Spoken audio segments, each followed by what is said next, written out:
Your event is starting. And we're live. Hello to the crazy, insane people who are up this early in the morning. Right? I freely admit that it may not be that early in the morning all around the world, but it is 7 a.m. in Wisconsin. It is 5 a.m. in California. And Obeyed. I can't remember where you are. So what time is it where you are? Well, it's 8 a.m. I'm in Montreal. So.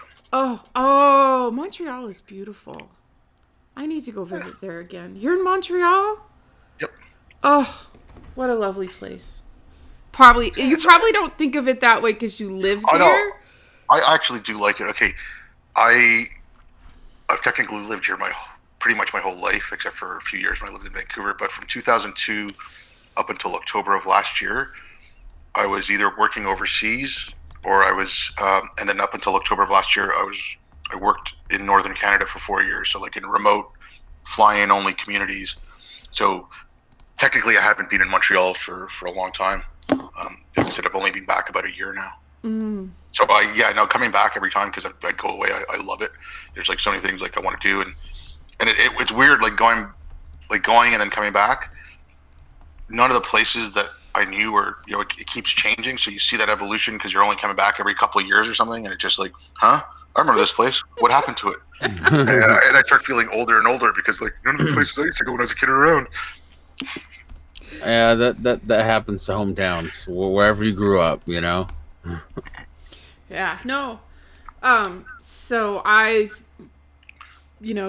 so I might be his age, but I'm older than Ansgar and several other people, most of the other people I know on Twitter.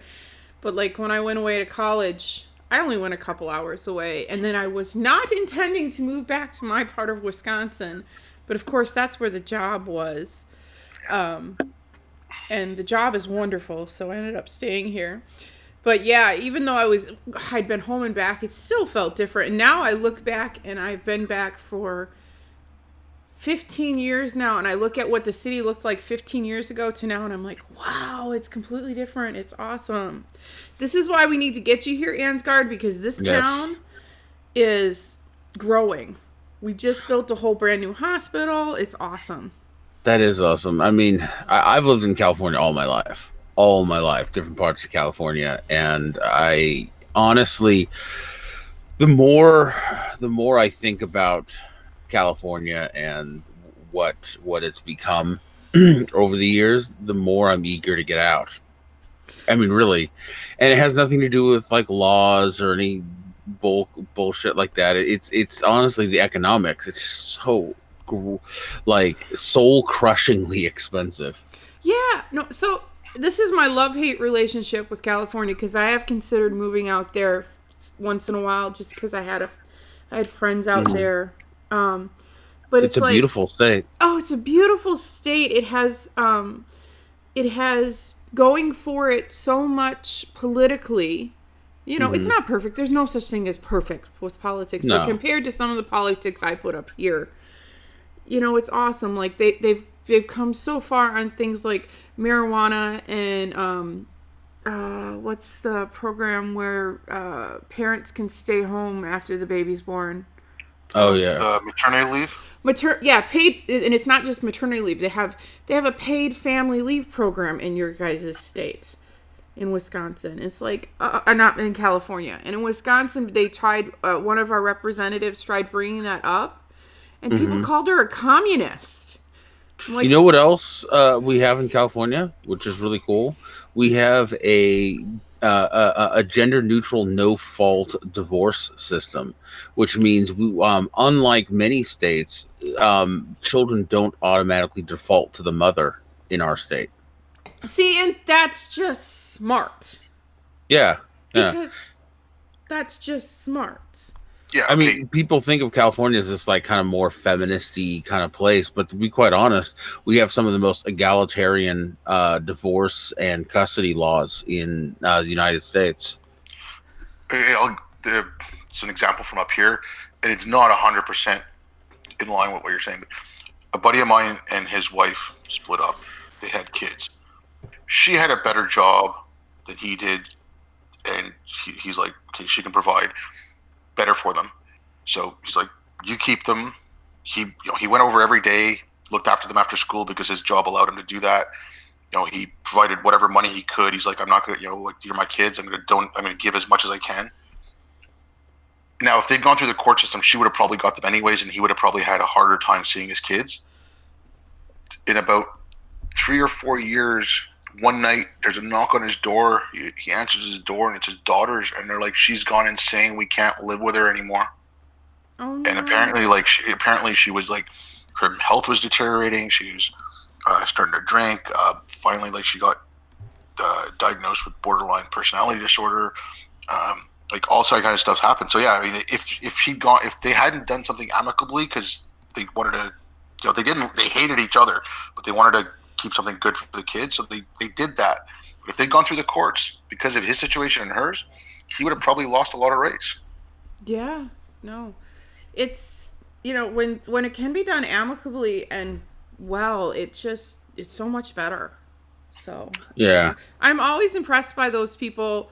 I mean, there's nothing I've heard people argue there's nothing inherently bad about divorce, and that may be true. But typically it's about, at least how it's historically looked, it's about a big thing falling badly apart. And I'm always impressed by the people who can fall apart with grace. Did that make sense at all? I am so tired. It did. Yeah, but just let me, like I said, if these two were alone together and their kids weren't around, they would try to kill each other. Yes. If kids were there, they would. But the ability to hold it together for your kids and fall apart gracefully, that's freaking amazing. Yeah. It is. It is. It's sad because my wife and her ex had just one of the most brutal, horrible divorces ever. In fact, he refused to even allow the divorce for years because, as far as he was concerned, they were going to get back together, and so he would make ridiculous demands that she would be almost forced to refuse, which would just keep pushing, arbitration back further and further and further. Oh, it was so ugly. Things like he wanted her to sign, he was demanding that any debt that they accrued while they were married, they were both responsible for if it was in his name, but if it was in her name, only she was uniquely responsible for it. And it's like, no, it's not going to happen. I have so many comments on that. We have to stop or I will start a rant and we'll be here until midnight and we won't do what we're supposed to be doing. Oh my God. Yeah. We could talk about this asshole for days, and let's just not. Maybe another time. So, I wanted to talk a little bit about the amazing stuff scrolling through the middle of the screen. I don't know if either of you can see the, live, but in the middle I have all the charity raffle cards, the right ones. I got the right ones, and a cigar. Woo! Scrolling down the middle. So I'm a tad bit quiet compared to the not anymore. Okay. Must have I fixed my sounds for the live stream. So Ansgar, do you want to start and talk a little bit about your beautiful art? Sure. In fact, let me pull up on my side so it's easier just for me to go through the list. Mm-hmm. Because it's hard because we aren't at the same time sync as what the people are are looking at. And sorry if I'm a bit slow this morning, but not a lot of sleep, and it's morning, and you know how mornings are. And live chat, I'm going to see if I can be sneaky and actually pull up the cards as a big one. So okay. You keep talking, and we'll see if I can bring it up while you're talking. I'm still learning how to use OBS, so this is kind of fun for me to argue with the program. To argue with the program, I like that. So we're having the short thing is we're having a raffle. And the idea is that when you donate to help us get the hell out of California, have wheels on the road and a roof over our head, we will we will give you raffle tickets as a thank you. And when you take your raffle tickets and you tell us what you want your raffle tickets to be for, and at the end of our marathon, whenever we all are just, ready to pass out unconscious, we will, before we pass out unconscious, draw those raffles and give you cool, fun stuff. And so some of that stuff is my unique art. Now, the art that you're seeing is the digital copy of the art. So the original graphite drawing will have some minor differences. Things like if there's any color in the pictures that you're seeing go by, there won't be any colorization. And there might be a digital correction or things like that, because graphite doesn't scan true to sight. And so I have to make digital corrections to make it look more like what it actually looks like when you look at the paper.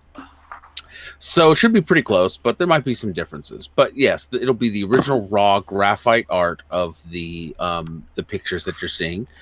Some of these are panels right from the comic book that I'm creating. Some of them are just artwork from just like artwork of characters from the comic that I'm creating.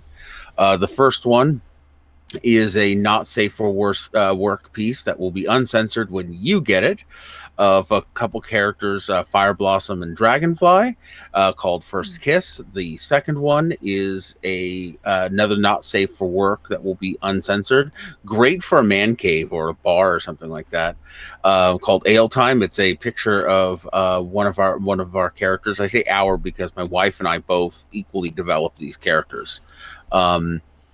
She is an Asgardian warsmith and having a drink of ale to cool off after smithing. And then the next one is Jackie Boy. That is one of my favorites, and I think would be a great Halloween piece. That's the one with the demoness looking girl riding on the pumpkin monster. Hold on 1 second. I'm going to see if I can bring that up.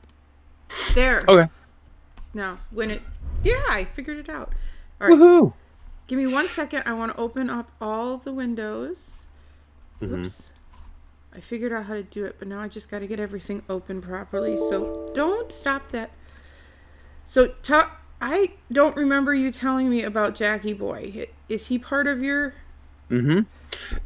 Angel there is she's a blood witch and alchemist and things like that, and that is sort of like her guardian abomination that she created. And in spite of her looks, she's actually probably she's the moral compass of the character. She's actually probably the most ethically stable character that I have. So she's a really fun character. But anyways, that's Angel, or Angelina Hounton, and that little bear next to her is her childhood bear that has been patched together with other bears to keep it whole, turned into a backpack, and then possessed with a spirit to become a basically a familiar for her. Okay, I seriously love that. That's Frankenbear. So Jackie Boy, Frankenbear, and Angel. Okay. And then the next piece, which is the Last Stand, is a panel right from my comic book, which shows if you go to my website, luminariumcomic.com, it actually has some history about this piece, but essentially it is sort of like a propaganda piece for the end of a war. The next piece is called Thundering Ryu, which is exactly what it sounds. It is a Ryu. This is another piece that isn't necessarily a panel from my comics. It's just a piece of art from a character in the comics. and this is a Japanese water deity, specifically a river deity. Oh, I thought it looked kind of Japanese, but I wasn't sure, and I hadn't had a chance to ask. Oh, okay. Yeah. Give me Yeah. one. Go ahead. I want to just ask the. Oh yeah, you can see it. I'm just double checking the YouTube that they could see it. I'm still learning. Can barely see the items to be raffled. Okay, let me see if I can. I can also post in. Let me post in the Twitter link too, so that people can see. That would be good. I'm actually just when you mentioned the Japanese character there, I saw something really silly on Twitter this morning, and again it was before my coffee, so maybe that's why I laughed at it. But it was like some woman, she was making a joke. She's like, I just found out my husband's been cheating on me with this Japanese woman. Her name is Anna May. Like I said, it made me laugh. I love it. Okay, so here is the link.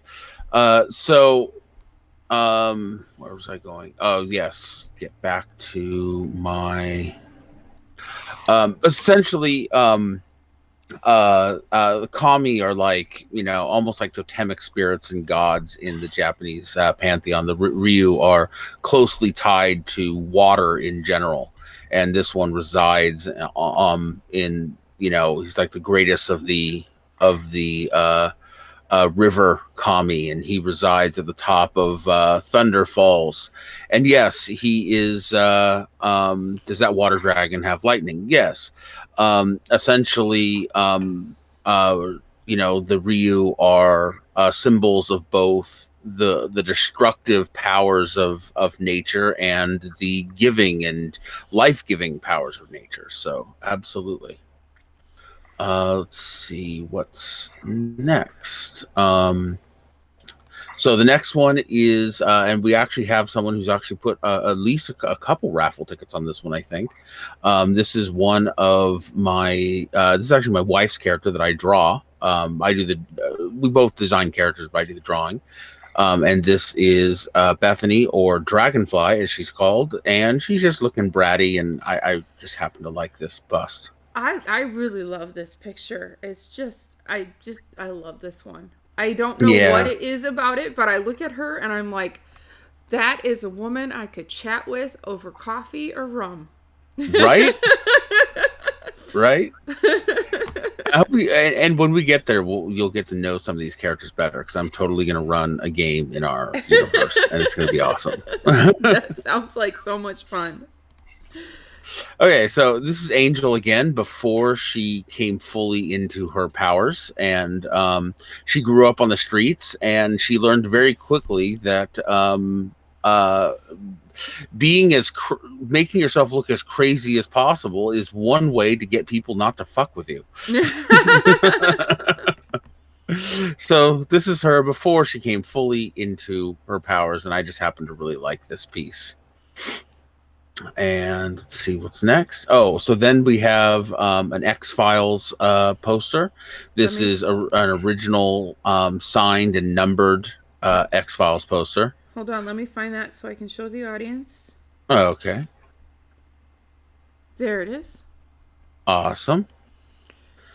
And I think if you put a raffle ticket in on this, guys, I'm pretty sure you're going to have to hand fight Josiah for it. Yes, Josiah or Faithless Pheasant on Twitter is literally going to 9 rounds of bare knuckle boxing. Let's go. He wants this bad. He really, really does. It's hilarious. Every stream shows up. No, don't show the X-Files poster. That doesn't exist anymore. All right, let's see. So the next thing I think you can tell us about, which is the blanket. Oh, yes. So I am auctioning off. So I crochet blankets only because I'm, me. I have to find it. Where is it? Oh, there it is. So I just threw quick 3 designs that I've done before in the picture, but I have tons and tons and tons of books on crochet blankets. So the person who wins this gets to pick a type or style of blanket they want. They get to pick their color schemes. And I will get it crocheted and mailed to them by Thanksgiving. So that is mine. Awesome. It's a great, I'd make a great Christmas present. Really would. I have no discernible skills, so I can't auction anything off. No worries. You're good at making us laugh. Yeah. That's what you can auction off. I will make you laugh for an hour. Or just give him some mushrooms and let him giggle, and that'll be it. Well, if you're auctioning off mushrooms, I'm sure we'll get some serious donations. Yeah, as well as shut down. Yeah, we'd all lose our channels and our Twitters. Pretty much, yeah. Well, I think that might make the news, No, let's not make the news. Drug dealing ring operates off YouTube. Adpocalypse 3.0. Oh, that's fantastic. All right, what's next? Okay, so next we have the Steam game Von Helsing Final Cut. This was donated by White Sith Male on Twitter, and it is the description says embark on an adventure in a gothic noir world where mad science threatens the peace between monsters and mortals. Looks like a cool kind of steampunk gothic fantasy. I believe it's like a third person action game. It looks very cool. When I saw it, I was like, hey, I'm gonna have to pick that up someday. The Van Helsing storyline is kind of a cool universe. I mean, I don't know it in detail. I'm a dabbler, but what little I know I've been quite enjoying. Yeah. And then donated by Director AZ of Arcater Labs, we have a Steam game of your choice. You win this, you get any Steam game you want, worth up to $80. So that is a very cool one. And this one is, so if you want it for yourself or you want it, this would also be one of those ones where you could get it and give it as a gift to somebody. Mm-hmm. I mean, I'd want it for myself because the gaming. But if you were you're looking for gifts, and that's just amazing. That's a really nice one. Now this one only costs $10 per ticket, or $10 every $10 in donations. You get a ticket for a Project Zomboid.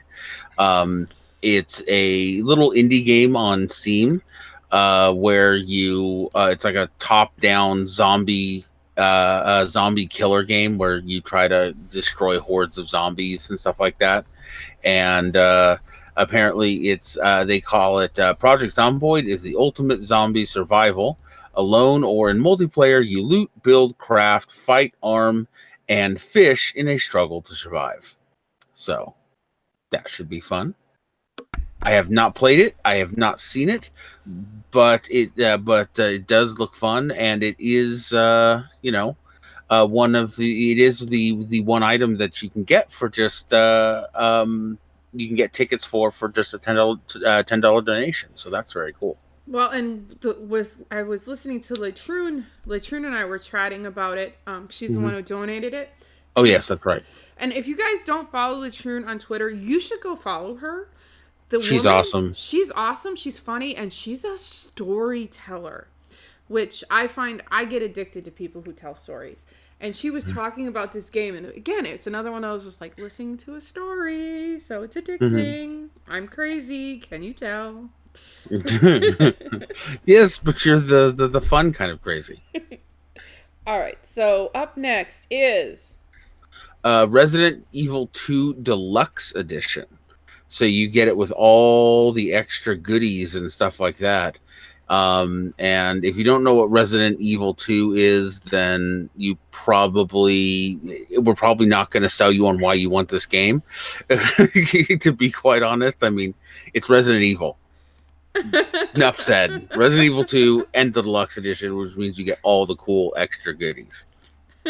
And then we've got the Magic cards. Yes. Magic the Gathering. These are pack fresh, I believe is the term. Yes, because I've had to listen to rants, very cute, adorable, annoying rants about pack fresh cards. Just pack fresh. Nerd.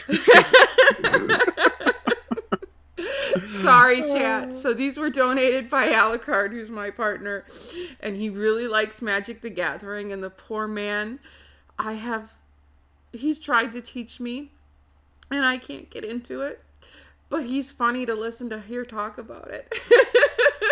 I have tried so many times to get into card games, and I never. Yeah. But anyways, this one. Go ahead. Okay, like I used to play role-playing games and stuff. I was never a big video gamer, but I used to play like D&D and stuff like that, and a few others. But the Magic the Gathering, to me, it just seemed like, remember the card game War? It just seemed like War with a whole bunch of convoluted rules. The people who like it, they have a blast with it. And actually, where I don't enjoy playing it, I've watched them play the games and then talk about the games, and that is hilarious. Which I know sounds weird, but I'm an odd duck, and listening to these people talking kibitz. I thought you were a snail. I'm all things. I am all the floofs. All the floofs. It's hilarious. But a couple more things about these cards so that we don't miss this, because none of us apparently are gamers, and we're trying to advertise games. Things I know. Both cards are pack fresh. The second card, the Force of Will, is worth over $100.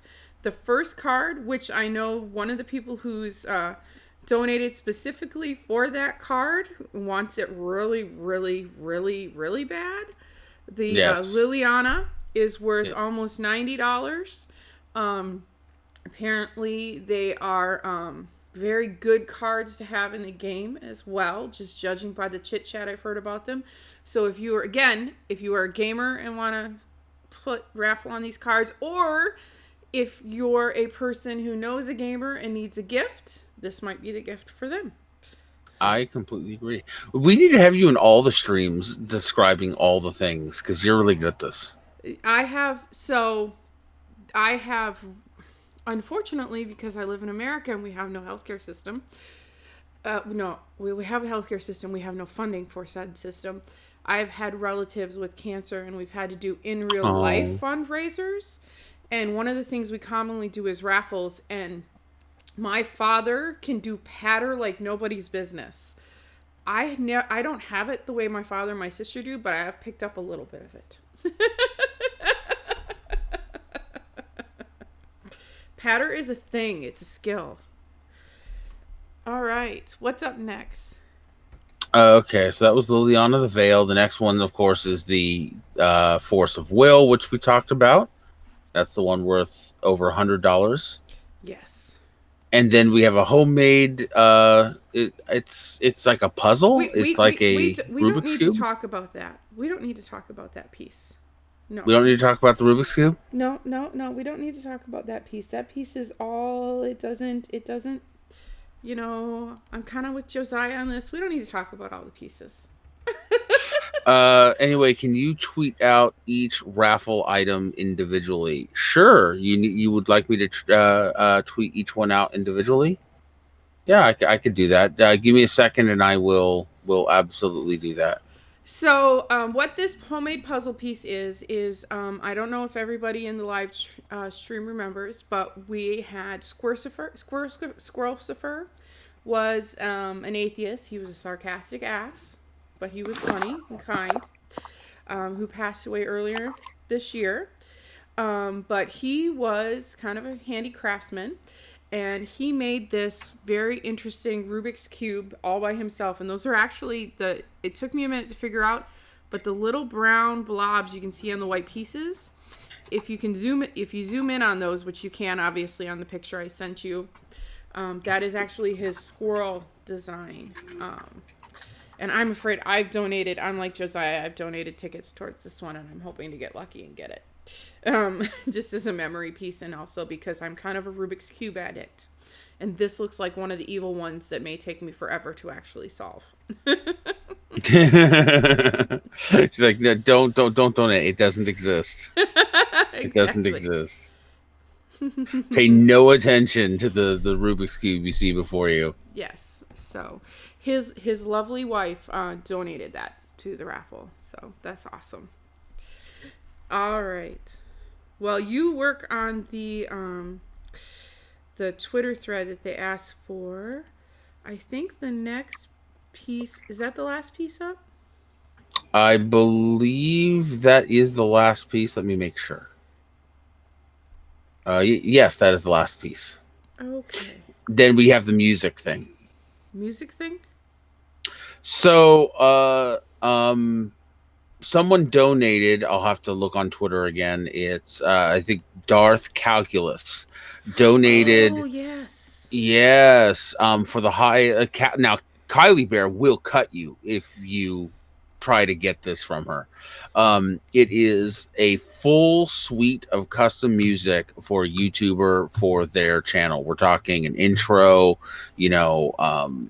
weight room music, whatever, right? You full suite of music customized to your liking, your style, whatever. And it's whoever donates the highest and says, okay, this is for the custom music. So the way it works is, so far Kylie Bear has donated $300. So if you wanted to out donate her, you could donate 301, and then she could donate $2 more, and then she'd have 302, and so on and so forth. So that's how that one works. Yeah, no, it's a good price. I remember seeing that. I won't be able to do the YouTube and GoFundMe link in each one, because we're going to be doing this across multiple YouTube channels today. But I can put the GoFundMe in each one, and I did put the GoFundMe in each post in the thread that I linked. But I will make one that has the individuals as well. Did you see the first Twitter thread that I put out there? I'm just curious, tripping fool.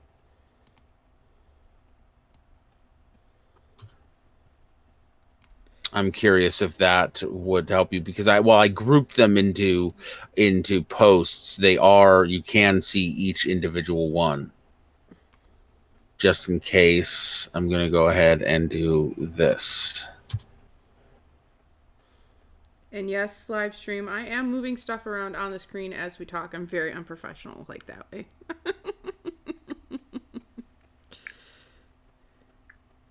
Whichever one the raffle funds go to. Yeah, that's linked in that Twitter thread I just put in chat. If you go to that, it will take you to, it tells you how it all works, and then every single one, it's got the GoFundMe linked.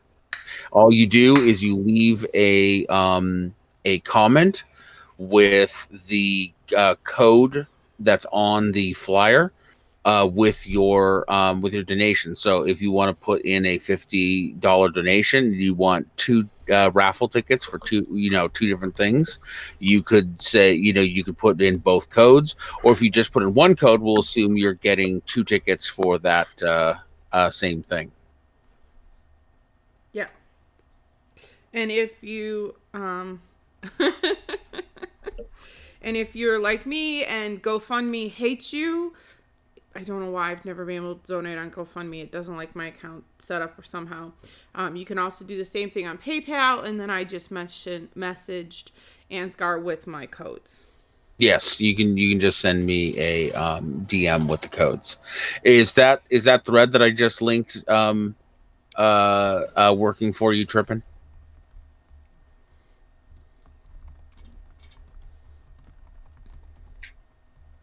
Well, we shall see. He's probably busy sharing it out. And Now, there was one person who wanted to get the Ale Time Freya one, but his wife would not let him get, nudie art. Yes, the raffle is today, William, and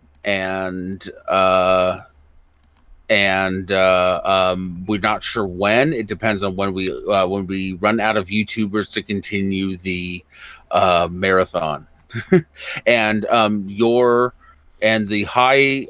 high donation for your contribution. That's, by the way, that's who donated the music, is $300. Oh, that's Stars Calculus? That's Stars Calculus, yes. Hey! That is seriously one of the cooler, one of the best donations. That is really cool.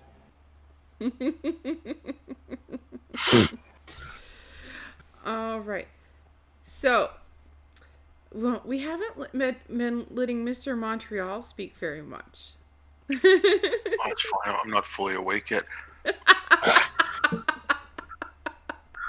He's like, you guys go on, forget it. I don't know. Just a joke. But yeah, I don't know. What do you want to know? Now, I want to know all the things, because knowing is half the battle.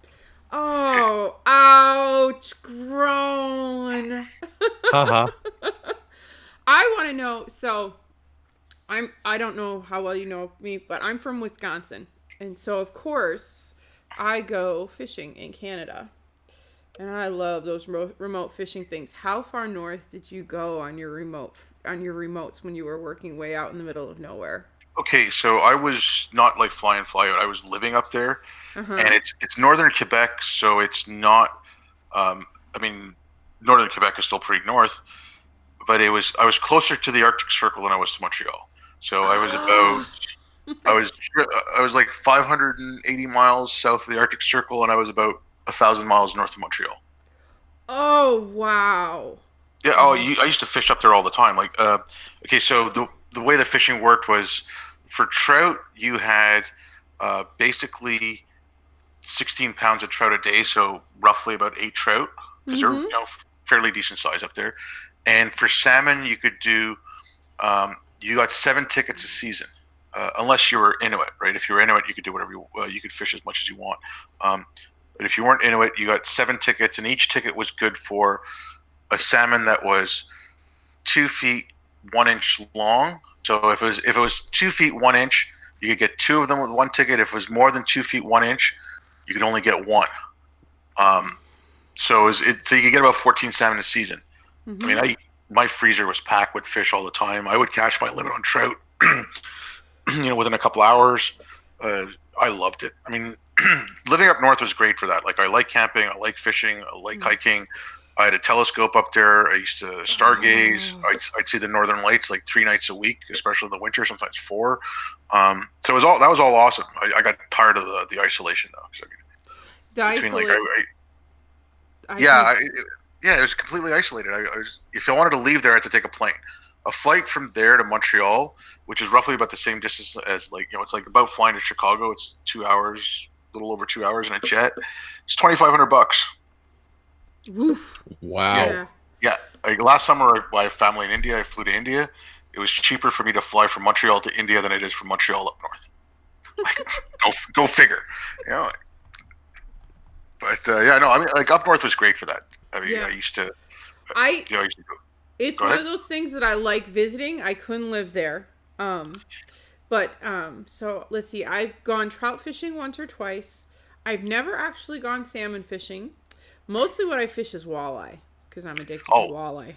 Walleye are awesome. Okay, that's what I used to fish all the time until I moved up north, right? And I lived in Vancouver for a while, so that was salmon fishing as well. But I mean, growing up around in Montreal, if you go just outside of Montreal, it's all freshwater fishing, right? So it's like bass, walleye, pike, any of that stuff. It's awesome.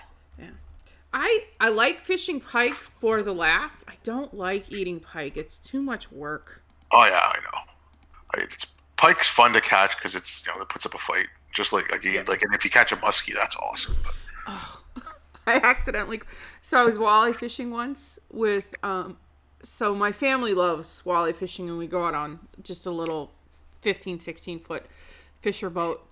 And we were out, and I was like 10, and it was an old boat, and it had one of those closed fronts. So me and my mom are sitting on the front of it with our poles off either end. My dad and my uncle are in the back fishing, and me, my mom, and my dad are fishing for walleye, and my uncle's fishing for muskie. And he rolled a muskie off the boat, and he got all excited, and he was reeling in. He didn't actually get it, but it followed in my mom's walleye lure. It jumps by the front of the boat, and I'm like all of 8 or 10. I screamed and almost fell off the front of the boat because it was like bigger than me. But I mean, muskie are big fish. Yes. Oh, and their teeth, the chompers. Yeah. Yee. Not putting my fingers there, man. We just got a donation of $50, and so they got 2 tickets, one for Jackie Boy, and one for the Angel Gone Crazy with the bat and the knife and all that fun stuff. So there we go. Woo! Yay! Oh my Thank God. you very much. Oh my God, people are so awesome. They really, really are. I'm just gonna go grab another coffee. I'll be right back. Can't blame you this time of day. And I would be far more animated if it weren't for the fact that I would be waking my wife up. That's okay. I'll be animated as long as it's not going to wake up Growly. No, I've got my earbuds in. We're all good. Okay, good. So I can do the dance. Everybody can imagine little middle-aged short ladies dancing in their pajamas going, woohoo! Crazy people. I'm imagining a snail dancing. Oh my God, wouldn't that be I'm going to have to go look and see if I can find an animated GIF that does that. You need a GIF for when you do your little dance Twitter streams. I do. So you can have a little dancing snail. If nothing else, somebody I should just take your little avatar, just shake it, make it vibrate back and forth with like crazy changing background.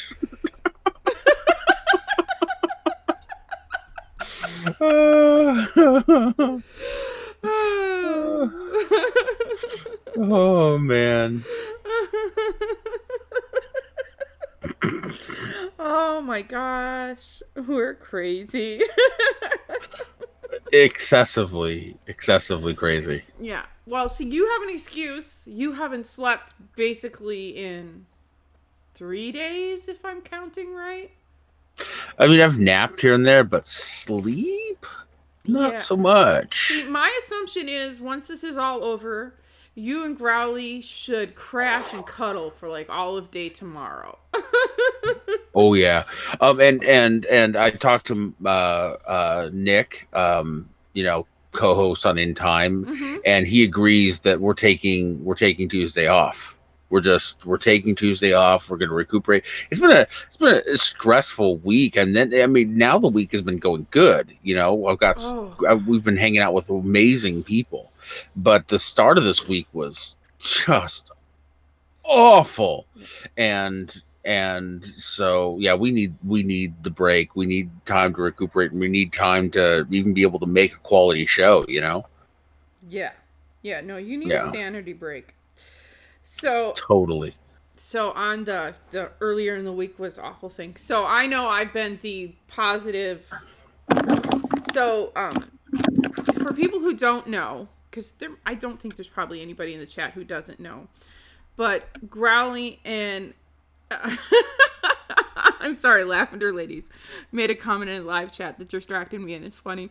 Would a snail that was invaded by the parasite do that? Yes, it would, Lavender. But so I don't know. We started talking like 3 or 4 months ago. I can't remember when we started planning this. So 3 or 4 months ago, Yeah. The four of us started talking, and we were like, well, we need to get you guys out of California. You could move to me or Alucard. Alucard's in Georgia, or I'm in Wisconsin. And we started looking at the options. And it just turned out that Wisconsin was kind of the better fit long term. And we were getting all sneaky, and we're like, and we weren't talking about it publicly because you two are very kind about, my stupid privacy concerns. Yeah. And then you guys, they got in touch with me on Discord. When did the accident happen? Saturday? I think so. See, no, because we were. Hold on. When did that happen? Let me look. This week is a blur. It is totally a blur. I'm telling you, it is completely a freaking blur. Yeah. No, I can't. I honestly, the last 3 days have felt like 2 weeks. Yeah. But so I can't exactly remember, but I must have been asleep or napping when it happened, because I woke up and found the message in the Discord, and the first thing I wanted to do was sob. I'm like, no, we were so close. And then I, because I'm me, I'm like, nope, we're going to overcome this. But I have to tell you, I was panicked too. But I kept going, nope, I will move heaven and earth. I'll come out there and get you myself. But then I'm like, I don't know what we didn't do when we get him here. But we were getting you out. We're getting you out. Yeah. But the response of people this week with the gift donations, the support with the live streams, all the, gosh, we must be up to 70 or 80 people who've donated money. Oh my God. I have been frantically, like writing individual thank yous to people, because I think like it's kind of crappy not to, just to give like some generic, canned response. Yeah. And there's been a ton of people, and some people have been multiple, have donated multiple times, which is really freaking cool. Yeah. No. Yeah, and we know we're not the only people hurting, so it's really touching that people have chosen us to reach out and help. Yeah, no, it's just, it restores your faith in just everything to watch people help with stuff, and it's just all in a week. I mean, it can't even be 7 days since this all started, and we're gonna get that car fixed, and we're gonna finish up the last stuff, and within the next 6-7 months we're gonna, maybe 8, I can't count. When does the daughter graduate? June? June? I think California is slightly off cycle from Wisconsin when it comes to schooling system, so I lose track. Yeah. You guys... Sorry, my wife is snoring. Oh, that's cute. Because you guys do the smart thing, and you do the year-round, a variation on the year-round school system, which is smart. Yeah. It also depends. Like there's different districts do different things. Oh, I thought it was a statewide thing, so I guess I was confused by that. No, we have both the traditional school system and the year-round school system. The only thing we didn't like about the year-round, though, is they never really got like a solid break, and so we couldn't really plan like family, real family vacations and outings and stuff like that. Let's see, that sucks. One of the things that I love Wisconsin. It's beautiful. The people here are fun, and I mean, we're a little religious, but it's not the deep South. Yeah. But one of the things that really irritated me is so one of our school system, when our schools start in the fall, is dictated by the summer holiday season, because the business people didn't want to lose their cheap work labor force for summer stuff. And I'm like, right. When that happened, oh my God, I was screaming.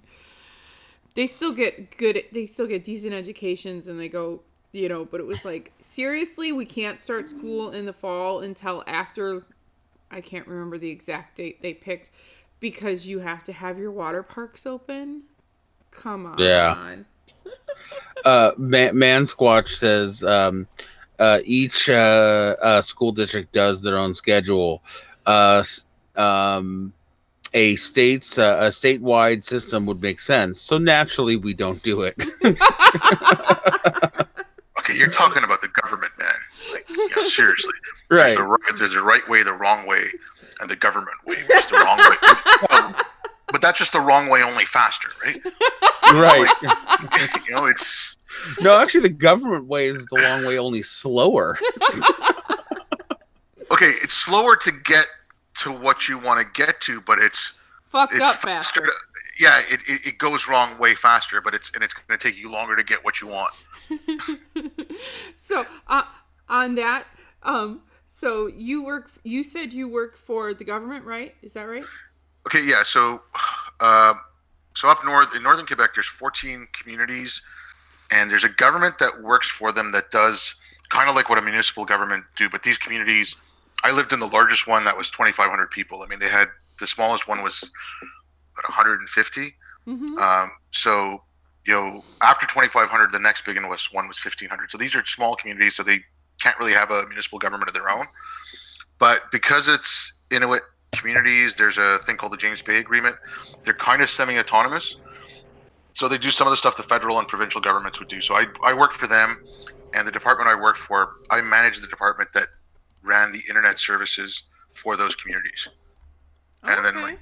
And then before that, I was a civilian contractor with the military, and I was setting up communication systems in like war zones and disaster areas and stuff. Mm. Okay, that sounds like you have stories that you can't share too many Right. of. Okay, look, I was a civilian. I wasn't a soldier. Mm-hmm.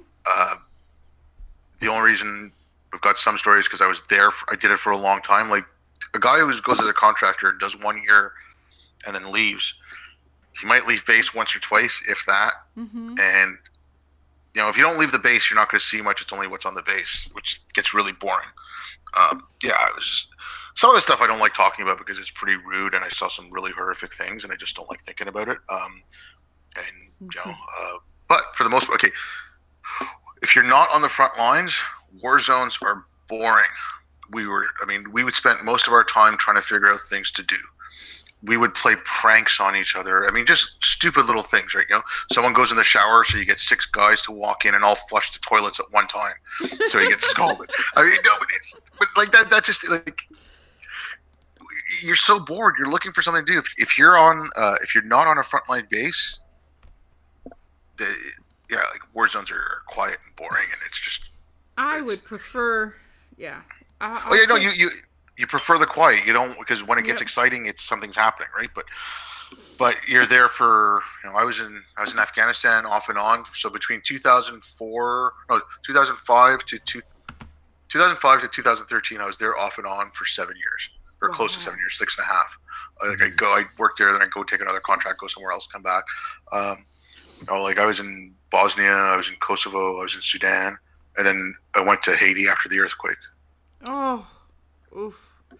Yeah, so you talk about what you want to talk about, because I would not have the courage to have gone to any of those places. Okay, I went to Bosnia first. In Bosnia, the war was over, and there was not much going on, and the people there kind of like NATO. They hated the UN.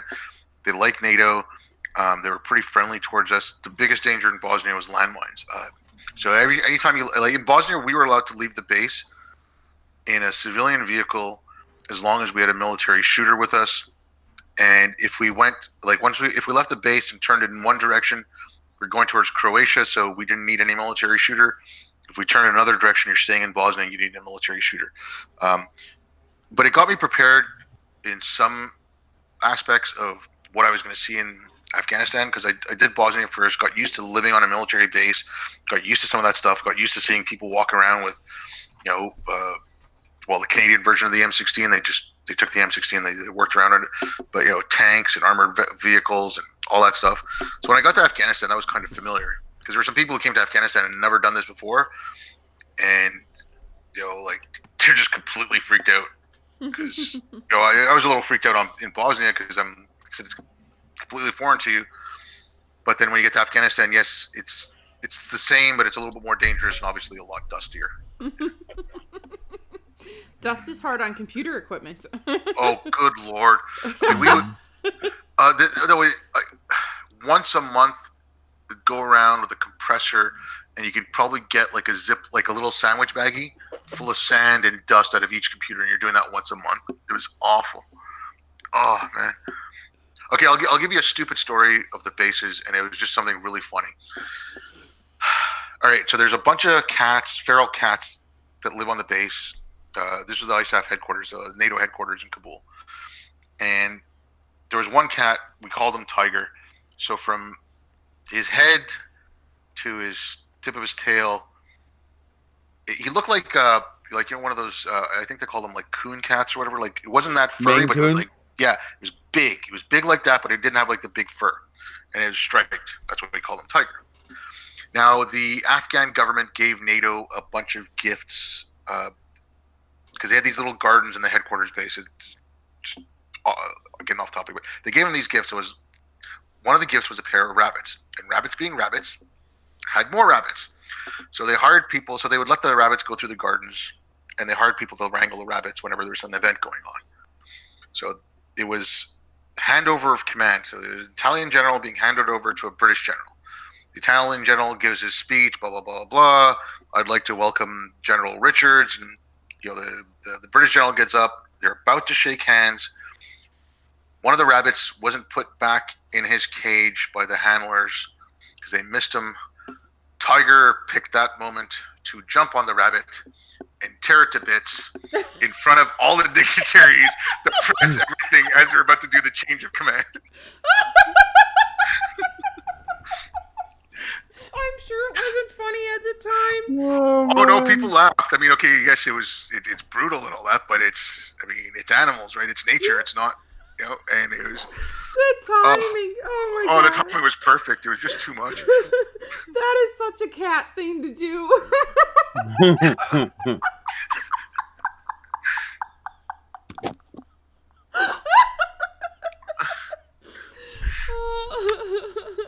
Cats are assholes. Cats are psychopathic predators who occasionally allow us to cuddle them. Yes. Yes. Wow. Okay, but it was just, like I said, the cat was, he was just being a cat. He was doing what he was. He sees this giant rat. He's like, I'm going to kill it. Man Squatch in the live chat said those gardens were Smiles Bunny Ranches. Okay. All the bases in Afghanistan, and then because every NATO base I've been on, depending on if they're big enough, they will have and these aren't like happy ending massage parlors, right? Mm-hmm. And so they do have like therapeutic massages. And the first time I went to one in Kosovo because one of the guys I was working with was like, oh, they're awesome, and my back was feeling a little screwed up because I was about 340 pounds at that point, so I was carrying a lot of weight.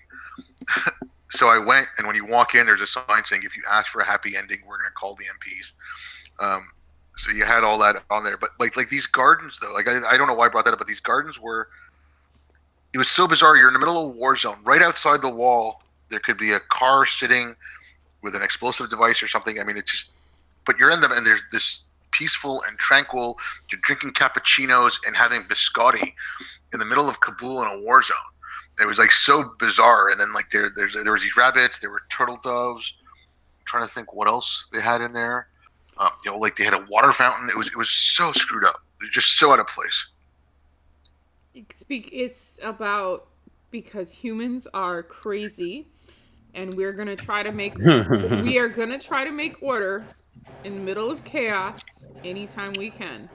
No, okay, Kandahar, the American airfield. And then when Americans go in, they go in big. I think Kandahar, I think at its maximum had about 30,000 soldiers on it. But the boardwalk they built the boardwalk, and then in the center of the boardwalk they had you had a place where you could play ball hockey, and then you also had a volleyball court. But on the boardwalk you had a Burger King, a Subway, a Pizza Hut, a Korean barbecue, a Tim Hortons. Pizza Hut delivered to your tent in Kandahar. Yeah. Wow. Okay? Like, it was so bizarre. I think there was a Popeyes or a Chili's because one of those two was usually on the American base. But you go on any of the other bases, right? The British, they have a thing called a NAFI, which is like their PX. The Scandinavian countries have this thing called like Nordex or whatever, and it's got a little. They have a little cafe, like they want to call it a restaurant, but whatever. You can get like soups and sandwiches and stuff. The Italians have a pizza place that goes around with their PXs, but the Americans go in and just their PX. They have a thing called green beans, which is very similar to the Starbucks logo, but it's not quite in the same coloring. So I don't know if it's Starbucks affiliated with it, but it's they have the same kind of like frappuccinos and all that stuff. Like it so it's, and then they have, like I said, they have Burger King and they have Pizza Hut, they have Chili's, Popeyes. Some of them have Subways. America is run by capitalists. Okay, but the Tim Hortons, that was the first Tim Hortons outside of North America, was in Kandahar.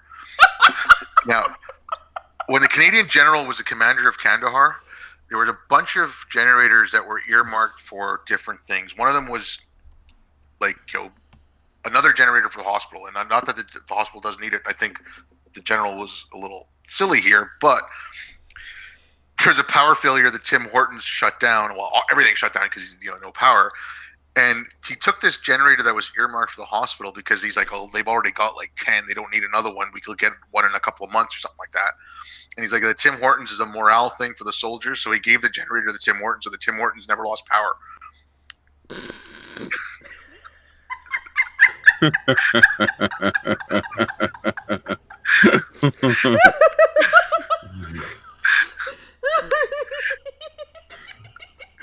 It's good.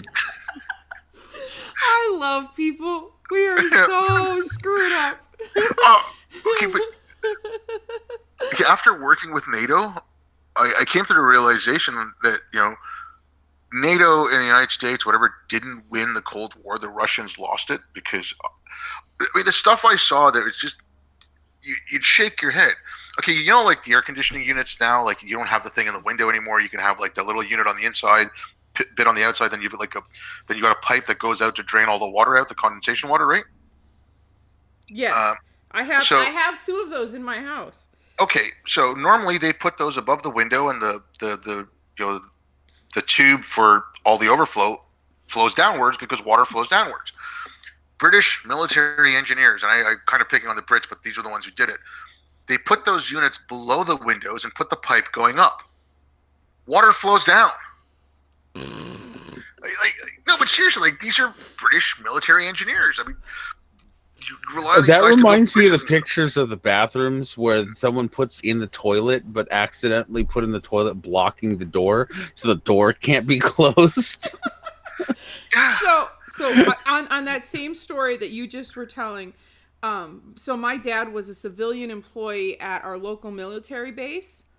His entire job towards the end of his career was to look at the design plans for the housing projects and the building projects that were going on the base and see where the architects and engineers forgot the basic shit. Like, they designed an office complex that was going to be 2 or 3 stories tall, and they only put in 3 bathrooms. Yeah. Yeah, like silly stuff like that. That was his whole job.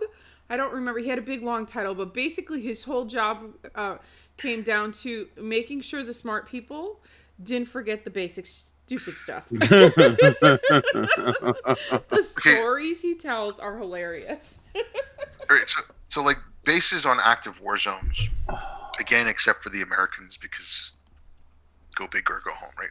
Most of them they're temporary bases. You're not going to be there forever, so you want stuff that's easily moved, right?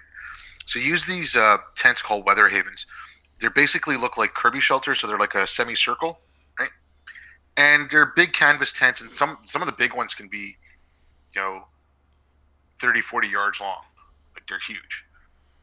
Now the carpentry tent needed to be moved, and so there's a civilian engineer watching them because they have to have an engineer for all these kind of things. So it's overseeing all this, and we hired locals for a lot of the manual labor. So there's like about 60 or 70 Afghanis picking this tent up, walking a foot or two, putting it down, catching their breath, picking up. And everywhere around there, we had these little wagons so you could move stuff around the base, and they all had wheels and they all had sides that would collapse. So I walked up to the engineer, she's a friend of mine, and I was like, why don't you just go grab like 10 of those wagons, strap them to the bottom of it, and push it? She's like, no, that'll never work.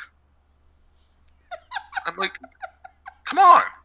I mean, it's wheels. Like, we have come to the wheel. We've made it. We know how it works, but it would never couldn't work. Yeah, that's what she said. She's like, that won't work. I'm like, could never work. Okay. Hey, hold on. Are you telling me a circular object is easier to move across the ground, rolling it, than just picking something up and scooching it? No, I refuse, sir. What sort of devilry is this? Okay, and maybe this is going to say something about myself, but some of the people, like, they needed to fill, like, all the civilian contractors need to fill, like, we had to have 70% of the people employed on the contract on base at any given time, otherwise they were in breach of contract, right? Unless there was like some weird thing that happened, like, completely out of someone's control. So a lot of the people they get are just to have bodies on the ground. Everything on these, like I said, these everything's removable, everything's temporary. The tents are like this thick canvas with some insulation and stuff. So even though the washrooms, they're these prefab things, and the washrooms are kind of like, those little small camper trailers that kind of like accordion up. Yep. That's kind of what the washrooms are, and it's like a canvas type walls. One of the plumbers they hired went to go do something in one of the washrooms, got locked in, and started freaking out, and he's calling people on his walkie-talkie, on his phone, everything, trying to get someone to get him out of this washroom. He's got a knife. He's got a knife on him. I mean, it's canvas. It's goddamn canvas, and he's freaking out like it's the end of the world. I'm like, come on, people. Okay, these other geniuses. No, but I mean, like, these other geniuses we hired bought BB. Like, we used to go through Dubai, and then the flight from Dubai into Kabul, we had NATO ID, so they wouldn't really check us for anything, even though it was civilian, right? So they bought a bunch of BB guns in Dubai, and they bought laser sights. So these geniuses decided. Wait, stop. They're on military bases, and they bought BB guns and laser sights? Okay, they're going to a military base in an active war zone. We had to stop through Dubai, so in duty free, they found BB guns and laser sights. So they bought them, and these geniuses' idea was, on the base at night they would have war games. And what? Yeah, exactly. And I'm like, are you guys nuts? You're going to use laser sights and, like, real guns, even though they're BB guns, real guns in a war zone? So I'm like, aren't you afraid someone's going to shoot you? He's like, oh, well, they just look out the base. They don't look in. I'm like, no. Every tower has someone that looks on the base to make sure there's nothing going on the base, and they're going to see your laser sights. And, like, again, like, just hiring the dumbest people because you need bodies. Sometimes, like, it's like, how did you live that long being that stupid? Wow. I'm seriously working very hard not to bring my head on my desk because my laptop's in the way of where my head would hit. Oh my God, seriously. That you need a head, so don't break your head on the desk. All right, I have to step away for just a second, so you two are in charge. Try not to break my stream. Right. And you broke it. Like I said, those people are like, I don't get. Nah. Okay, I'll give you another example. This was just silly. Because when I told my boss this, he was like, okay, I'll give you the permission to punch one person in the morning, one person in the afternoon. So I was responsible for the IT. I didn't normally do support calls. I was managing the things, but if everything's running smoothly, you're bored, you're looking for stuff to do. So a call comes in, someone can't use their scanner. So I said, okay, I'll go take a look. And I'm like, all right, show me what's going on, what's not working. And she's just clicking away at the scanner icon, like just clicking, clicking, clicking. I'm like, it's not doing anything. I said, okay, just stop. So I just shut down all the processes and everything. And I clicked it once. I said, just count to 10. And she did. And the thing pops up. And then she can go through it and scan. She's like, why didn't I do it? I said, because you just kept clicking it because it wasn't fast enough for you. And every time you click it, you try to open it again and again and again and again and again. So we got it all worked out. She's like, cool, thank you. But then I noticed that between her PC and the scanner, she's got a vase with flowers in it and water. Oh, wait. No, you don't put a container of water near computer equipment. Okay. So I told her that. I said, it might be a good idea to move that vase because if it drops, you can ruin the computer or the scanner or both or any electronic equipment. It's not good. And then she proceeds to tell me, well, the water was just to give it some weight so the flowers don't fall out, but I guess I can use rocks because they're fake. She had fake flowers sitting in water, then she would have to change the water at least once a week because it would go stagnant instead of just throwing rocks in there in the first place. Why do you have the fucking water? I don't, because she wanted the weight, right? She wanted the weight so that when the flowers sit in there, it kept it, because if it's, I think it was, they were longer, they were long enough, and the vase was short enough that it would just kind of tip over. So she wanted some weight in it, and it's just like sand, rocks, whatever. Yeah, exactly. We're in Afghanistan, middle of a desert. It's all rock and sand outside. Go fill it up. I am flabbergasted. That is. Oh yeah. I mean, okay, we used to play games saying like the dumbest thing you've heard today, and we just give out stuff we'd heard on the base, and we just make ourselves laugh. But I mean, some of these things like, hey man, why is water blue, or why is water wet? That's because it's blue. And these were two soldiers who worked in IT, so they had to have some sort of training, and they were one was a sergeant, one was a warrant, so they'd been in for a while. And they got a little bit of age experience, but they're saying water's wet because water's blue because it's wet, or it's wet because it's blue, or something stupid like that. Either way, it's dumb. Yeah. Okay. I heard two colonels talking. One of the colonels tells the other colonel, blah blah blah blah. This is my last tour. After this, I'm going to retire. I've been in long enough. Da da da. Just going to settle down with the wife. We'll just do little trips here and there. No more trips overseas, except maybe Florida. He's an American, lives in the States. He's saying no trips overseas except Florida. Yeah, I caught that. Yeah, I know.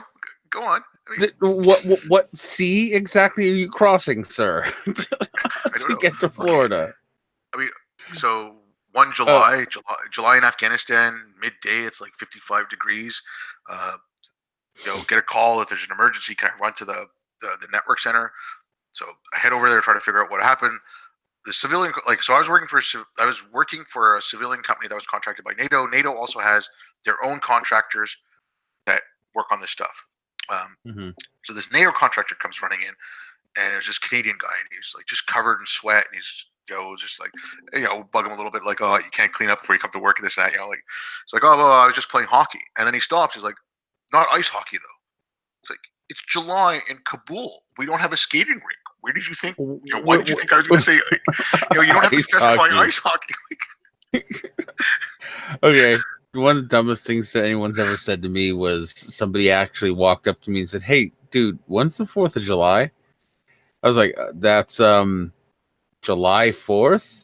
Like, oh, right, yeah. It's kind of in the name, dude. Well, I've had people ask me, when's New Year's Day? But I mean, July 4th, like, it's in the 4th of July. It's in the name. Like, yeah. I can understand saying when did, maybe you're not familiar with American holidays. When's Independence Day? When's American Independence Day? But if you know it's called the 4th of July, you've just answered your fucking question. Yeah, or I mean, like, I could see like someone trying to mean what day of the week does it fall on? Right. I can see that. But yeah, I mean, you should word a question like what day of the week does it fall on? Right. Like, even saying what day is July 4th, it's like, well, July 4th is July 4th. Exactly. But yeah, it's funny. Common sense is just not that common. No, it isn't. Let's call 911. What's the number? Yeah, pretty much. The Florida thing could be an inside ghost just to play Colonel's advocate. I don't even guess know what that maybe he means. was making inside joke or something. I don't know, but it was just, I don't know, man. It just seemed far too serious. I mean, okay, I heard another couple of soldiers talking, and this was one was a Brit, and I think the other was an American, but it could have been a Canadian. I'm just trying to remember now. Because there was at one point where the Canadian camouflage, the Americans copied a little bit, so they looked quite similar. Anyways, so they were talking, and it was when this is in 2013. So Putin was cracking down a lot on just before Sochi, right? They were cracking down a lot on like LGBT and all that, and then they started pushing Russian Orthodoxy as well, like the religion. And this guy was like, blah, blah, blah, I can't believe what's going on in the West right now. They're attacking Christians everywhere. They're attacking Christianity. It's like, look at Russia standing up for Christians. Russia's always stood up for the Christian religion. It's like, you forgot about the 7 years of communism there, pal? Right. I mean. Maybe, maybe pick up a history book. Just saying. Okay, so like I worked in the network operations center, right? So any military that has a computer network that's going to be touching the NATO networks has what's called has a liaison officer. We call them LNOs in the network center, so that liaise between that country's IT department and NATO's IT, right? Yeah. So I go to the break room, and there's a few of the LNOs talking. There's the American one, the British one, and the Polish one. And then I just happened to overhear, and the American one's like, blah blah blah blah. Last year I went around. Pennsylvania and stuff, and went to these Amish villages. Mm-hmm. She's like, I never realized we had villages in the United States. I thought villages were only in Africa. She's a lieutenant. That means she's got to have a college education. Like, come on. What the fuck do you think of villages? I know.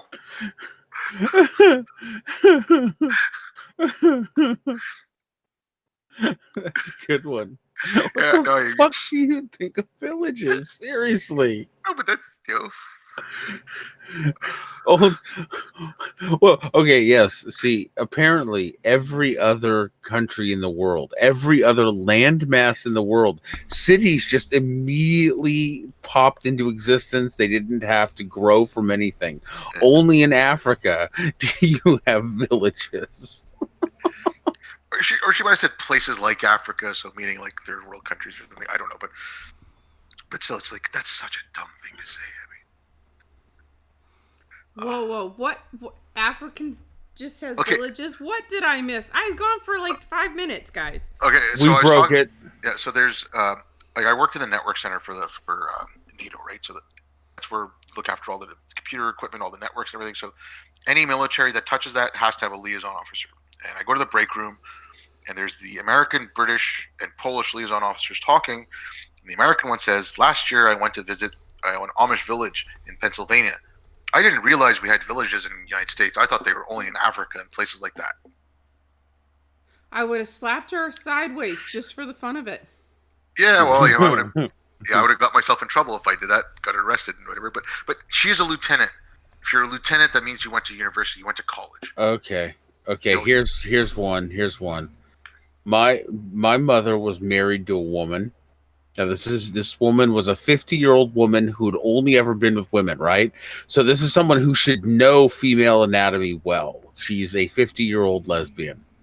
She actually said, I don't know what good tampons are. You pee right through them.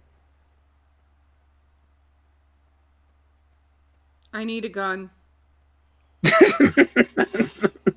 That's it. I'm sorry. I'm supporting an Ain Dragon for president. We're just gonna. He's 35 now. We're gonna just blow up the world. That's the platform we're running on. There we go. Apocalypse Dragon now. We're all too stupid to live.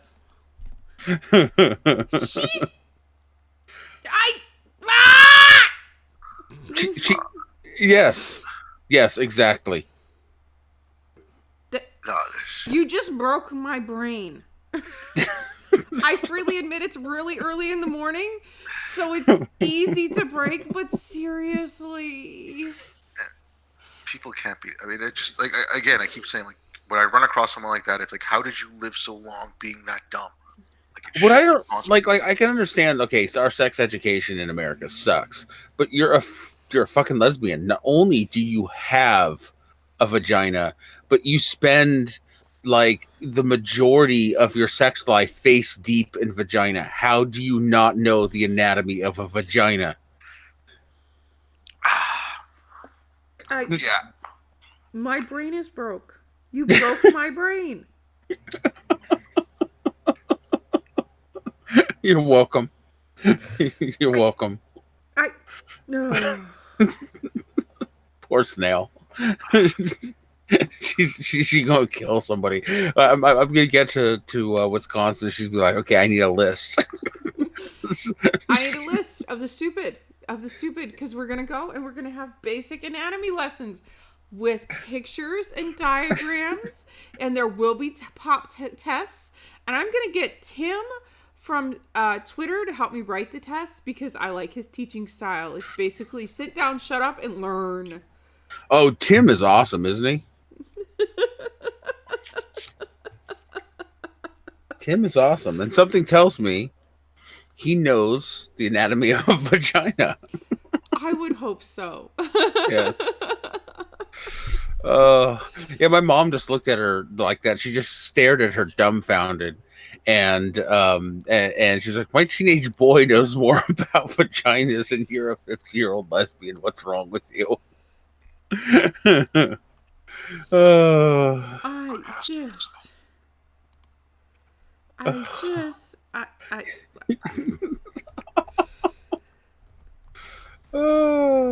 Yeah, this is nowhere near that level of incompetence, but my brother-in-law. Uh-oh. Smart guy, book smarts, okay? Mm-hmm. Him and my sister come visit. I happen to be in Montreal and have my car and everything. And they wanted to go see my aunt and uncle live in the suburb just south of Montreal. I said, take my car. I'm not doing anything. Go ahead. And I tell my brother-in-law, like, yeah, look, man, there's a couple of bottles of windshield wiper fluid in the trunk. You might run out. If you do, just take one of the bottles, fill it up. Right? No big deal. Just letting him know that it's there, good to go. He comes back. He's like, yeah, I couldn't fill up the windshield wiper fluid. You're going to have to do it. I go, what do you mean? Like, he was like, well, I was having some trouble. I'm like, what are you talking about? It's windshield wiper fluid. You know, like the bottles, you got to push the little thing and then turn it because it's kind of like a child safety thing or whatever, right? Yeah, because windshield wiper fluid has toxins in it. Yeah, he couldn't open up the bottle of windshield wiper fluid because he didn't know to push. No. I'm sure, yeah. No. Yeah, and this is a guy in his 40s. Like, come on. Oh, okay. Doc Fearsome has a good joke. I wanted to be a gynecologist, but I couldn't find an opening. Okay,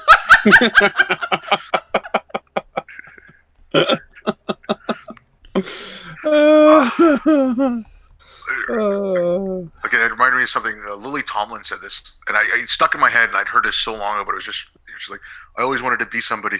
Next time I'll be more specific. Man Squatch says it's a trade where you keep your nose buried in your work. Oh, that is a groan and a laugh. Oh, yes, it is.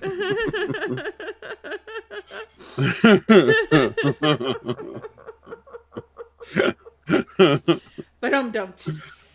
Yes. I don't know if it's all just genuinely that funny or if I'm just a little bit delirious from lack of sleep or both. Both. Why not both? Okay, both works. Both works. Oh. So, apparently there's a George Carlin joke. Oh. Makes sense. Makes sense. He was sort of funny. So, makes sense. Sort of funny. I I'm not having this fight with you. I already had it with Anscard or with Alucard. Wrong A. I am sorry to all the people who really like George Carlin. I get it. He is slightly humorous. He's not my taste of humor. Yeah, I mean, look, that's you find what you find funny is what you find funny, right? Yeah. Blocked reported. No, Hey, look, people find Gallagher funny. Like, come on, you know. I can't watch Gallagher. No, neither can I. But like I said, people find him funny, so there's no accounting for that. But Carlin, I get why it's not everyone's cup of tea, because for him it was playing with the language more than getting up there doing bits, right? Yeah, he would play with the language, and that's what I liked. But it was kind of like with Lenny Bruce as well. I mean, Lenny Bruce, if you watch him now, it's like not edgy at all compared to what's out there now. But for you put it in context, and it was again him playing with the language, which. George Carlin is quite edgy still.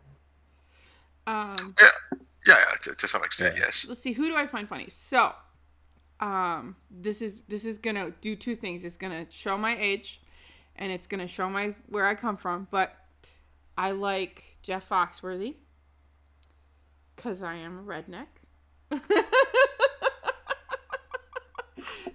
If you're not from the Midwest, Jeff Foxworthy is not... The Midwest or South, Jeff Foxworthy is probably not funny. There is... Who is the guy that Alucard introduced me to? He tells the story about making the joke on his black friend where they sent him fried chicken in the hotel room. Somebody help me in the chat. Somebody help me out. Oh my God, he's hilarious. He always wears... He's American, but I think he's like partially Spanish or Mexican, and he wears these horrible Hawaiian t-shirts. He's hilarious. Oh, Julio, yes. What is his Iglesias or something like that? Not like the singer, but it's... Yeah, no, it's very similar. It's it's too early in the morning. He's a bigger guy, right? Yeah. He's... Oh, I'm going to have to find and send you some of the stuff that Alucard sent me, because... the first one I saw, I'm like, it started out, I'm like, this isn't fun. Oh my God, I was sitting on the floor laughing. It was so funny. And Bill Engvall, I like Bill Engvall, the Here's Your Sign guy. Yeah, he was kind of funny for a bit, but it gets a little, Well, see, doesn't do the whole Here's Your Sign thing, but he did one, like when he talks about his marriage or his prostate exam or his daughter. Or he did a really funny one. He took his son. They apparently every year they go on a road trip, just the two of the boys to bond. And they decided they were going out for steaks one night. And apparently, and I didn't know this either, apparently there are topless steakhouses all over. Nice. Out where he lives, and he was not aware of this trend. So he took his 12 or 14-year-old son. They're going to steakhouse. It's a roadhouse. And he pulls into the roadhouse, and they go in, and the person that takes them to the table is all nicely dressed because she's the front person. And they're reading their menus, and the waitress comes over, and he says, I swore I heard my son's neck muscles freeze. And it got better from there, and I'm not a joke teller, so I will leave it for people to find. Okay, Lavender Lady says, I told Kelly Carlin that her father was easily the greatest social commentator of the 20 to 21st centuries. Yes, I would agree with that. I would absolutely agree with that. Yes. Rock on, Lavender Lady. You are bang fucking on. That's one of the... That's the thing is George Carlin wasn't just a comedian. He was a comedian in the oldest sense, where it was commentary on our culture, criticism of our culture. Yeah, and his criticisms were always awesome. I mean, because he was right. He was right about his stuff. I never, as a comedian, he never hit base with me. What I love most about his work is when he talks about the power of words and how, and he's so right about this. Like, okay, let's take like the N-word as an example, right? You destroy it from English language. No one ever uses it again, right? Mm-hmm. The racist feelings still remain. They just find a new word. So getting rid of the word doesn't change a damn thing. You know what I mean? It's the sentiments that you have to change. All that happens is, and he made a brilliant observation. All that happens is whatever word falls out of favor, becomes, you're not allowed to say that word. It just gets replaced by a new word. And whatever word is socially acceptable now that has replaced that word becomes socially unacceptable to the next generation, and so on. Yeah. That was like what that's what kind of like what I said last night. If you say, okay, you can't use the N word, but instead of using the actual word, where everyone just say N word, and then when N word becomes a derogatory term, okay, we'll just say N from now on. It's change the attitudes. I mean, you're never going to get rid of racism, like these things that say, oh, we're going to fight racism, we're going to defeat it. Like, no, just change the attitudes as best as you can. Yeah. And obviously, let's not be mean to each other and let's not call each other stupid names. But, someone's on a stage and they're speaking publicly. I think it's all about knowing your audience and context that matters. Yeah. My friend Jay and I, he's a black guy. When we meet, we throw the most horrible racist things at each other back and forth all day because, well, that's like, I guess it's almost like social sparring. You know what I mean? It's just, no one means anything. We're just, as people will say, busting each other's balls. But I would never do that in other company. You know what I mean? It also stuff like that. So I like, one of the things I really like is when they take a word and they take the power of the derogatory away from it. Yes. Yes. Like it's funny because there's some places in the country where if you use the term fag, right, homosexual people get very upset. But in Hollywood, where I grew up, all of the gay guys call each other fag, and because I was bisexual, they called me half fag. You know what I mean? Like they took the word back. Most of my black friends here in Southern California use the N word liberally and don't care who uses it because exactly that, they want it depowered. Okay, on that same thing, I don't know if you know who Dick Gregory is. He was a comic. I think he was also a satirist, but he was also part of the civil rights movement in the '60s. Black guy. Wrote his autobiography, and it was called N-word, right? And then he actually used the word. And right. On the jacket, he wrote a little thing saying, "Mama, wherever you are, and you're looking down, you're wondering why I use that word." He's like, because every time they use that word, or why I called my book what I did. He's like, because every time they use that word, they're selling my book. Yep. And that's like owning it. That's taking it back. And this is not, we're not don't ask him for a license to have that rapidly used. It shouldn't be. But like what happened with that guy, I think it was either YouTube or some guy at some social media company said something along those lines in a meeting. Like, okay, if for example, we were going to do this, and he actually said the word, and he was using it and things you shouldn't be doing, and they're discussing policies and stuff. He got fired in a meeting about policies about what should be banned and what shouldn't be banned and what should we look at. Because context doesn't matter to modern Puritans. Yeah, so that was it. He got, so there are some times when you're going to need to use that word when you're discussing it, and we shouldn't be,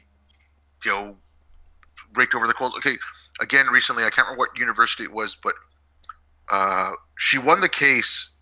But she was brought up on a Title IX violation because she was talking about, I want to say Langston Hughes, but it could have been someone else. It was another black poet.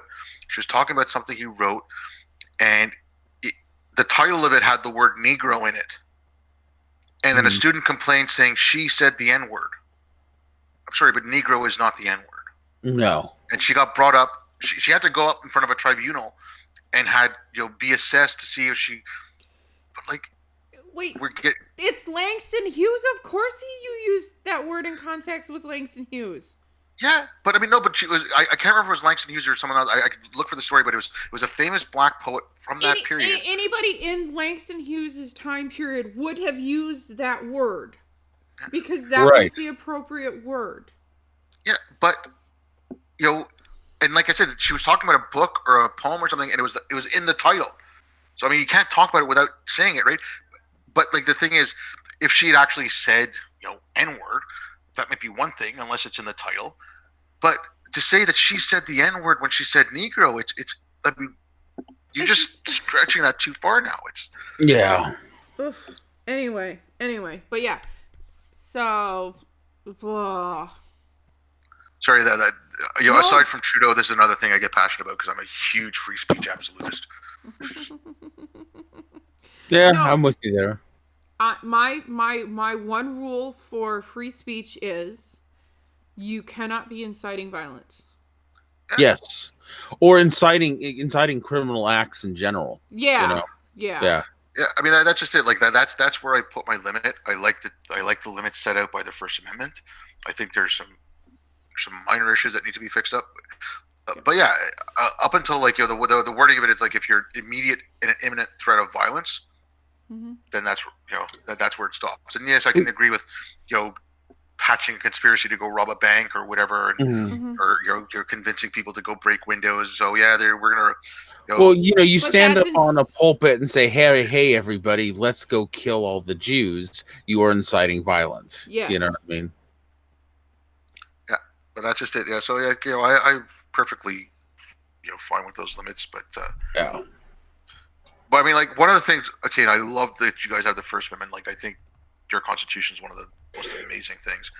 But I think part of the problem with that now is, oh well, we're not breaking the law. We're not breaking the First Amendment. It's like I think you should instill the spirit of the ideal of free speech over and above the law, and you should try to act on that spirit, like act as if the First Amendment applies, even if it doesn't technically apply in your situation. Well, yeah, I agree. Well, people, okay, when I say like such and such is a free speech issue, like if I'm talking about something, right? People will often say, "Oh no, freedom of speech is only protects you against, government." Whoa! There is freedom of speech as a constitutional right, and then there's freedom of speech as an ethic, as a principle, and I believe in both. I'm a strong supporter of both. So just because the Constitution doesn't protect your freedom of speech, let's say on Twitter, doesn't mean that I don't want to push for you to have freedom of speech on Twitter. Yeah. On the same rounds, I do wish and I don't know how you do this without brainwashing people. But I do wish, because, even I fight with people on Twitter. Everybody's seen me. I won't deny it. But I have... You? I have... You've never seen me in these debates with fundamentalists? You don't ever argue with anyone, ever. Yeah, right. But I have these lines in my head where it's like, you have to remember there's a human on the other end of that line. There's a human... I mean, well, I think I accidentally got into a fight with a bot once, but it was a pretty good program bot that I think was a human and a bot working together. But cyborg. Yeah, we're coming to the cyborg world, man. I'm telling you. But there's humans. Is there 6.5 billion of us on this planet now? What's the number? 6 billion? I'm gonna go with 6 billion. Over 7, actually. Oh God, over 7. How many people? Oh my God, there's over 7 billion of us on the planet. There's a lot of space on this planet. Be kind to each other. Just be kind. You don't have to respect their opinion, but treat the human with kindness. Thunderdome. Bring on Thunderdome. Don't get me wrong. I like those movies, but I don't want to live it.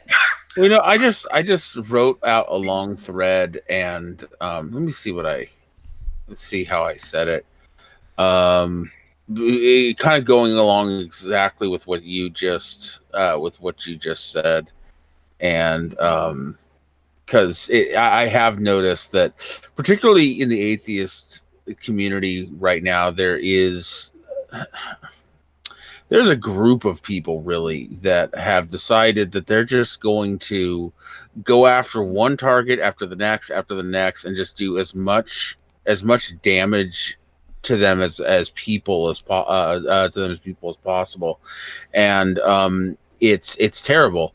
Yeah, here I said over the next few weeks, I'm going to be taking a long, hard look at the people I follow. There are too many that I see only seem to want to lash out and tear people or things down. I'm just not sure I want that in my life.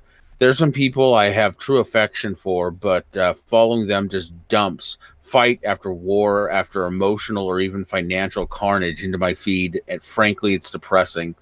If I stop following anyone, know that it's not personal. It's not that I don't like you, love you, or want to talk to you. I just need a break from your fights. I'll likely follow you again when you aren't at war.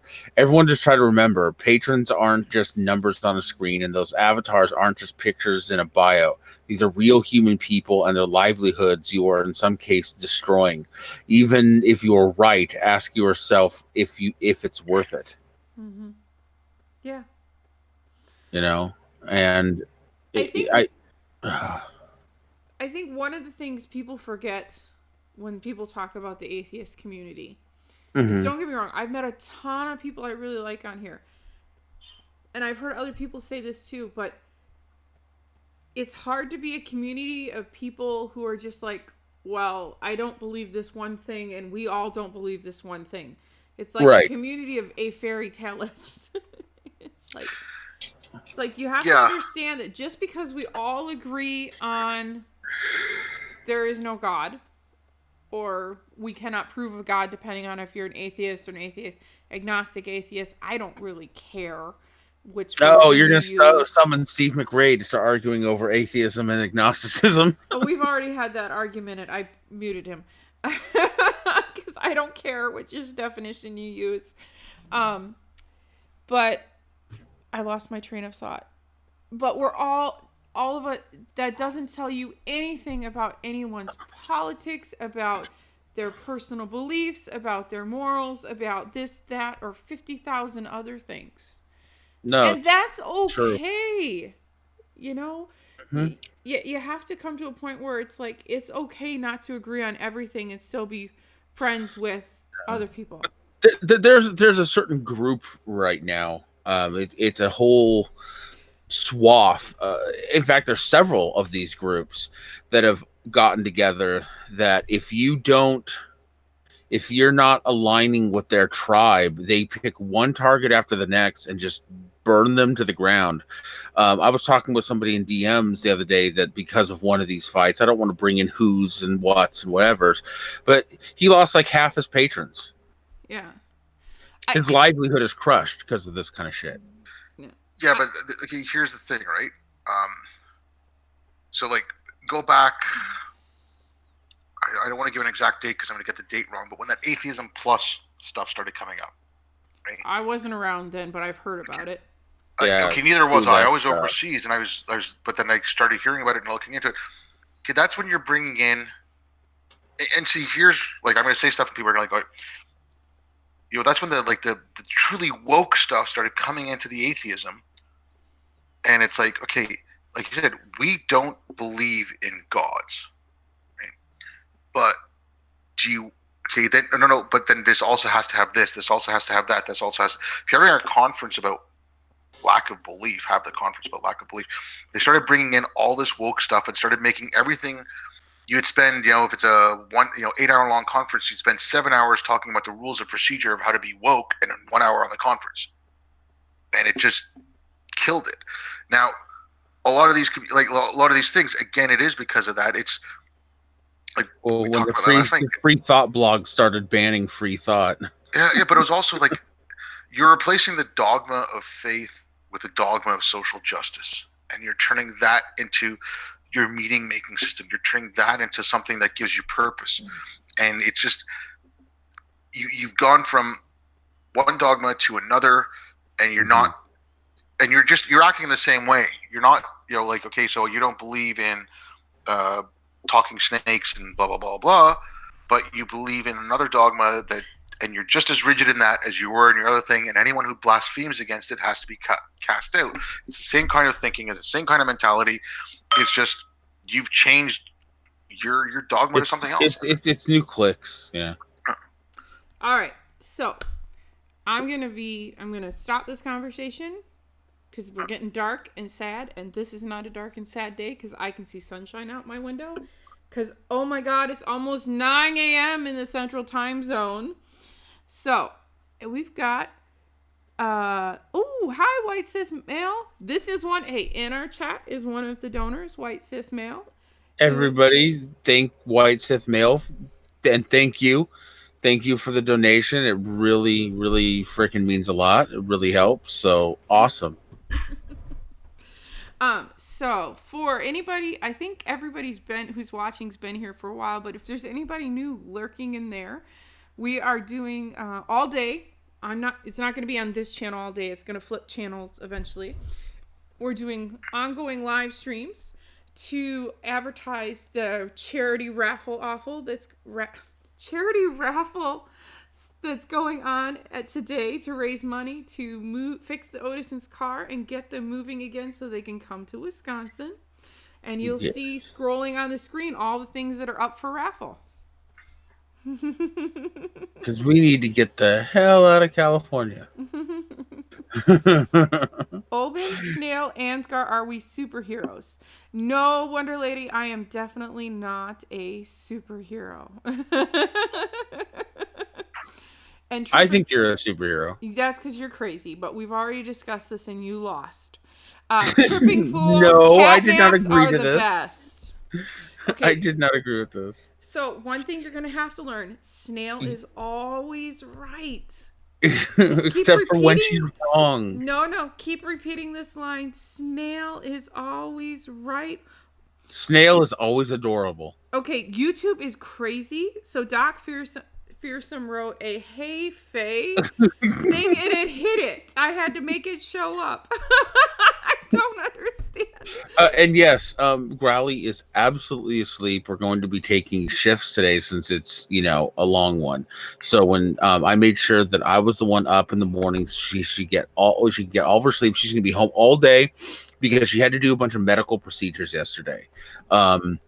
She had some kind of a weird cyst on her foot, and they couldn't get it to drain. And after all the prodding and squeezing and stuff, they put her on some pretty significant painkillers. They've also had to band one of her hemorrhoids to see if that's going to help her. So she's not in any position to be going to work today. So she had to take the day off, which sadly she won't get paid for, even though she has a doctor's note. And so yeah, but she will be home, and which means that she can be here all day to have fun and help out with the raffle and help out with the charity stuff and talk with you guys, and I can get some sleep.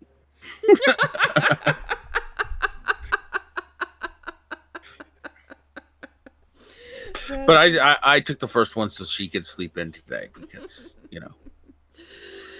She was funny last night. I didn't get to watch the whole thing, but she was on with the Lavender Lady who's in the chat doing, what does she call herself when she does the Oogle the Mystic, yes. The Mystic thing? She was, oh my God. I don't know what was going on before I walked in, but I opened up the live stream and I heard donkey rape and I'm like, what?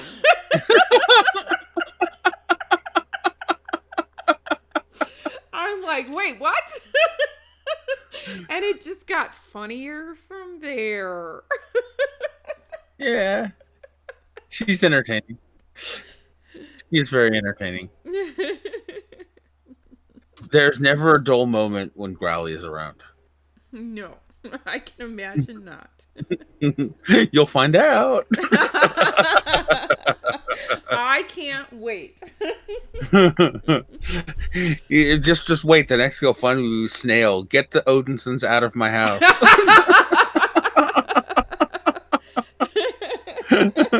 Please, they're too crazy for me. Oh, Ansgar, have you seen who I'm dating? I don't know that you guys qualify for too crazy for Snail. Fair enough. Yeah. See, I've kind of. Oh, look, she's awake. Sort of. Tell her to roll over and go back to sleep. She hasn't been sleeping long enough. Roll over and go back to sleep. You haven't been sleeping long enough.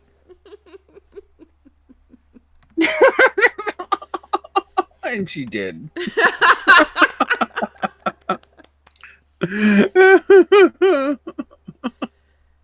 She sat up and she had the most grumpy look on her face. She was just like, So what's going to happen is we're going to get you to Wisconsin, and she will have her own, well, you guys will have your own bedroom, but she will be able to sleep in her own bedroom, and you can live stream in the other room and not wake the beautiful lady up. Exactly. Actually, that's one of the biggest things about that is I want to, when you said we could have a room that I could like turn into a studio, is I can get a drawing desk so I can do art streams, which will be a huge deal. I can put my computer and everything in that room, and I can work into the middle of the night drawing, and she can sleep right along and not be disturbed. See, that's a big deal. Yeah, no. How do you go any higher than White Sith? The live stream was insane. She does this. She plays a mystic who reads fortunes and does curses. And there was you gotta watch it. It's on Lavender Lady's channel. There was donkey rape, and there was curses. There were curses with fleas to beasts, and earwig worms that were going entirely through the head and out the brain or something. I don't know. I was laughing too hard to remember it all. It was really good. All right, so here's a vital question. What is everybody dressing up as for Halloween? Well, probably Growly and I will just be, since it's our anniversary, we'll probably just dress up really nice and go out on a date. Ooh.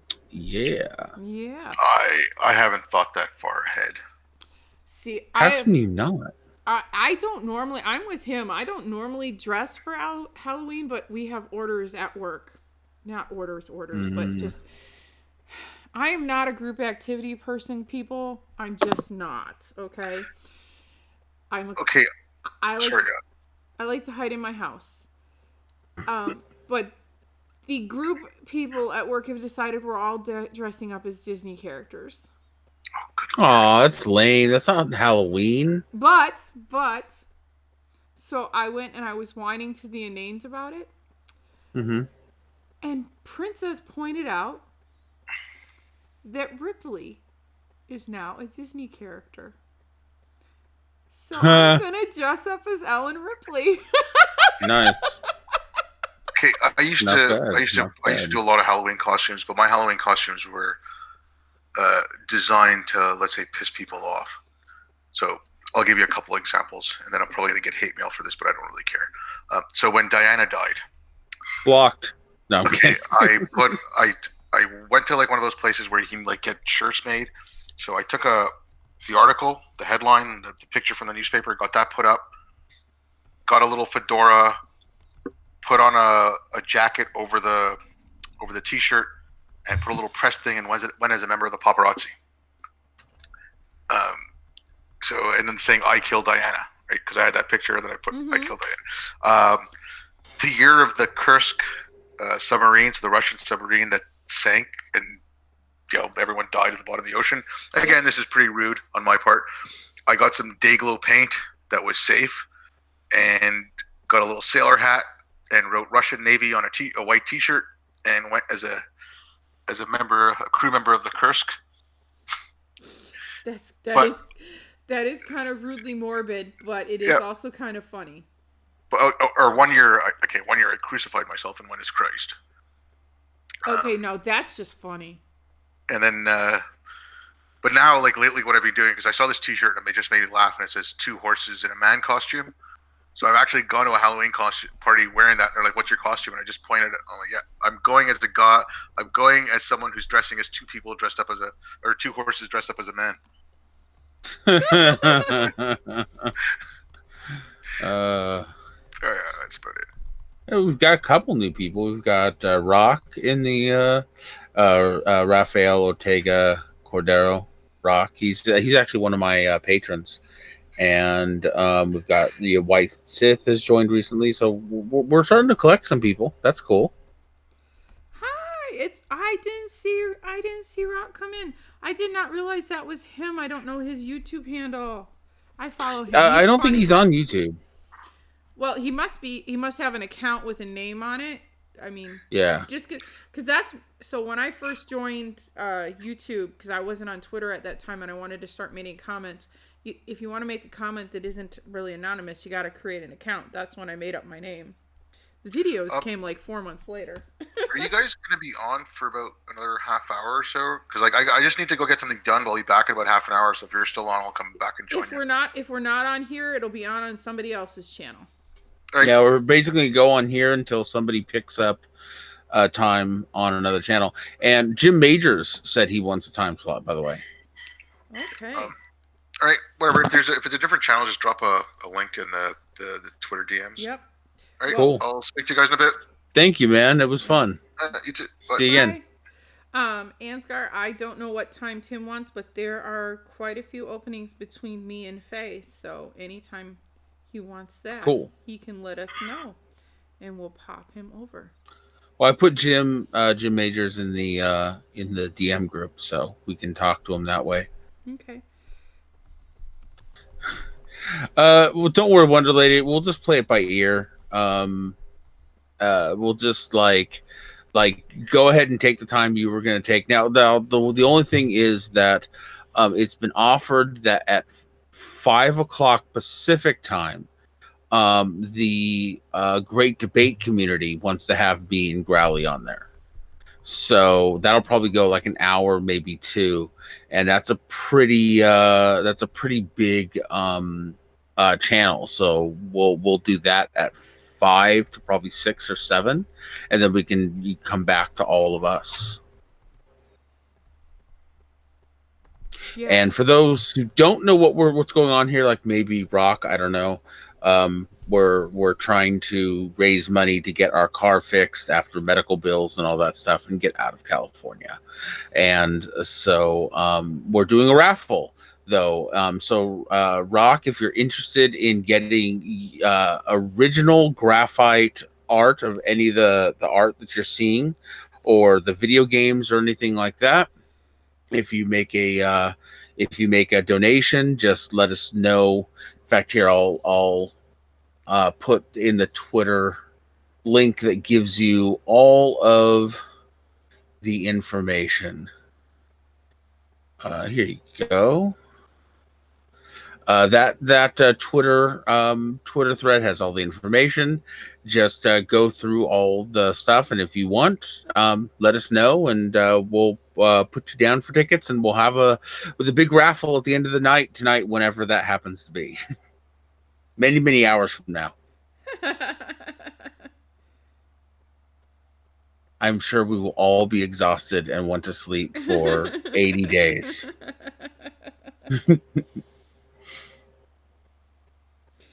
Sorry, I'm trying to type and talk at the same time, which is not something I'm really good at. Yeah, that gets a little difficult. All right. So, yeah, lots and lots of for anybody who's watching who hasn't seen them before, all the things that are on Raffle are up there, and all of them are just like crazy good. I can't believe all our insane friends who have just donated just crazy cool things. And yes. I'm going to tell you right now, the puzzle thing, that's mine. I'm getting that sucker, man. I put my tickets in. She did. Me on it. And Josiah, you're going to have to... I'll let you guys fight with Josiah over the poster thing. That's very cool, though, too. Yes. Oh, and yes. Oh, there is going to be stunts today, too. Yes, we've got a bunch of. I'm a little tired at the moment, but well, first of all, one of the things that was offered was from me. Let me pull up that information. But this probably won't come until we've got a larger crowd later on in the day. But she has offered Nervardia has offered that if somebody donates $200, she will hop on and tell everybody about the most bizarre post-coital response she has ever seen from a guy. She's going to say that one more time because I don't think I heard you right. The most bizarre post-coital response she's ever seen from a guy. Okay, I need to hear that story. I need to hear that story. But she said she'll only tell it if somebody donates $200. And then we can get it. And then she gave me her Discord so I can get a hold of her if somebody donates the $200. So let's not forget that. And then we've got a bunch of once Growly is up, we've got a bunch of stories for her to tell. When I'm a little more awake, I've got a bunch of stories to tell. We got stunts. We got all kinds of things for meeting goals all day. Yeah. Did we reach the goal where you have to French kiss the Hovend? Hovend was what was the goal for Hovend? Oh, let me find it. It was 3,000. You have met the goal for Hovend. You have to kiss the Hovend. We met that goal. I guess I do. I do. I thought that was a higher goal. I guess not. No, you set it for 3,000. Well, technically, I set it for 3,000 on GoFundMe. No. You. Fine. I will make the video. Fine. It'll happen. You're a jerk. You're a jerk, Snail. Yes, I am. Because I really, really, really want to laugh at this, and I'm hoping we can tweet. I'm hoping we can edit it down to like a 60-second video that we can tweet around and get Hovend's attention on. What's going on? So don't slander my snail. Just don't slander my snail.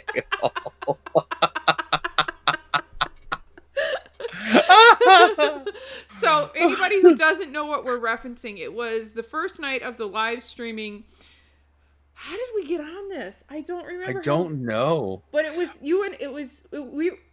there was a whole thing about we needed to get somebody to write a fanfic on it and everything. Cause we were not advocating for, I can't remember, but it was hilarious. So yes, he is going to actually French kiss a Hovend 8x10 picture for us on camera, and then we're going to share it around. That's as evil as I get. That's really pathetic. I need to work on that. But yes, I'm going to make a video French kissing an 8x10 of Hovend, and we're going to put it up on my channel, and we're going to try and actually make sure that he sees it. And Duke Bonanza, I believe it's Duke Bonanza. Maybe it's a different Duke, but there's a Duke that is working on a fanfic, a romance novel fanfic of me and Hovend. And I want, because it can't be in my art style, just be wrong. It needs to be in a different art style, but I want somebody to do a romance novel cover for this fanfic of Hovend fainting into my arms.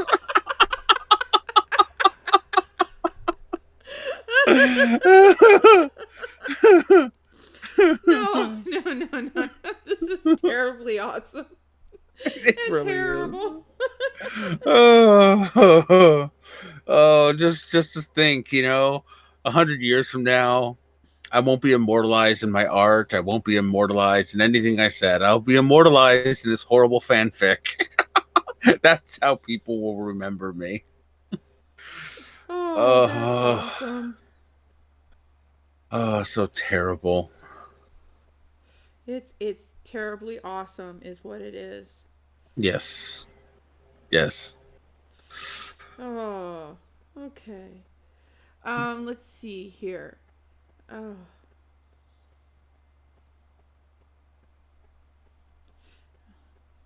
All right. So, what's going on in the world that we can laugh about? Oh, geez. Let's see what kind of horrible tragedies are happening to other people. No, I'm kidding. Oh my God! There was what was that Florida man one I saw the other? I'm sorry. I love the Florida man stuff. There was I love Florida man. Okay, I honestly want to do this, right? I honestly want to make a video game that's kind of like Goat Simulator and Grand Theft Auto all rolled into one, but called Florida Man. And you play as Florida Man going around doing the crazy things that we've seen Florida Man do in actual articles. And you have to unlock achievements, and it's just like this open world sandbox where you get to do a bunch of meth and blow shit up. Oh my gosh. Back to the last conversation.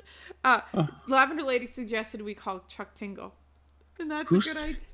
Who's Chuck Tingle? Oh my God, you don't know who Chuck Tingle is? No, I don't. Oh, you don't know who Chuck Tingle is. Okay, all right. So, Chuck Tingle is, let me pull up the Wikipedia article on this because do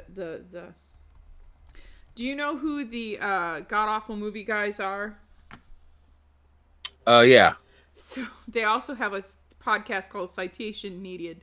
They do a great podcast on this where they go over it. But Chuck Tingle is a pseudonymous of an author of gay niche erotica. He self-publishes, but all of his stories are insane, weird-ass, funny stuff. So here's some titles. Gay T-Rex Law Firm Executive Boner. Face Raptor Butt Invasion. Oh my God. Bigfoot Sommelier Butt Tasting. I'm sorry, I can't say that word. But no, seriously. I'm gonna put the Wikipedia article link in the chat. And thank you. If anybody who uses any of the podcasts, I don't know how to bring it up on my computer. I can do it on my phone. I could do the link to if I can figure out how to do that. Oh God, he is hilarious. It's just stupid, silly fanfic erotica, but it's made to sell, and it's just freaking hilarious. And nobody's sure if it's one guy or a bunch of guys doing it under this name. It's just hilarious. That's freaking awesome. Oh no, it's just great. I honestly hope that we can get this whole thing to Mr. Hovind. Oh, it would be so good. It really will. I'm gonna be distracted for a second because I want to try to get for the audience the link to the podcast about Chuck Tingle, because if you guys haven't been listening to the program Citation Needed, you do need to go. They are wonderfully irreverent and funny. I know they're big guys and they probably don't need a shout out, but seriously, they're I love them. I introduced Alucard to them when I went and visited him, and because we had to do a lot of driving, we were listening to them in the car, and I thought he was gonna bust a gut. So if it made Alucard laugh, I'm doing pretty good. Nice. All right. So. So we also have, if we meet some if we meet some goals, like right now, let's see. Right now we're at on the GoFundMe 2,384. If we could get that to 2,500, I could tell one of the stories from the Dark Farm about her evil, evil grandmother. Um, and there's a lot of stories from the Dark Farm. There's the one of my stepmother at the breakfast table. Yes, there is. But the one I really want to tell is the worst thing that Growly ever cooked. Oh no. What I affectionately call sewage stew. No. Oh dear. Oh dear. So Miss Sleepy Growly, you're gonna have to tell her this, Ansgar. Ask her if when she gets here, if she and I are going to have to exchange disaster recipe stories. Turn off the camera. Turn off the camera? Yes. Okay, I have to turn off the camera. Just give me a second, but it'll be back on in a moment. Okay, camera's off.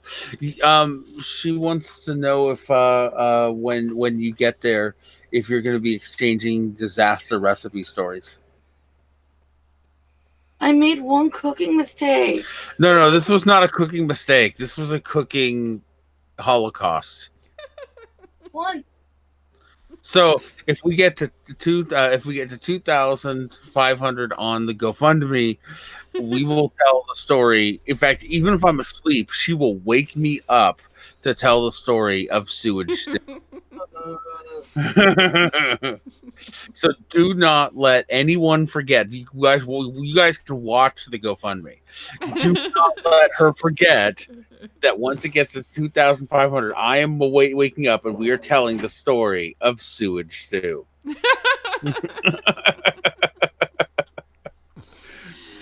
Oh, okay. That sounds like fun. Shirt. Oh, Wonder Lady wants a shirt that says "Don't slander my snail." Oh, that would be awesome. You need to do that. You need to put that up on Teespring. You need to get yourself a Teespring. You need to put the little snail I drew for you on there, and then just don't slander my snail. Nope. That sounds like work. Snail is too lazy for this. This is why she doesn't have a Patreon or any of that, because then I would actually have to produce things. That just means I'm gonna have to design a shirt and then badger you to put it up on your Teespring, right? Good. I don't have a Teespring. I don't. Yeah, even but know you what will. I don't even know what a Teespring is. Good luck. But then you will. No. See, this would require me to actually focus, and focus is not something I do well outside of my job. But we need that shirt. No, you put it up. You drew the beautiful snail.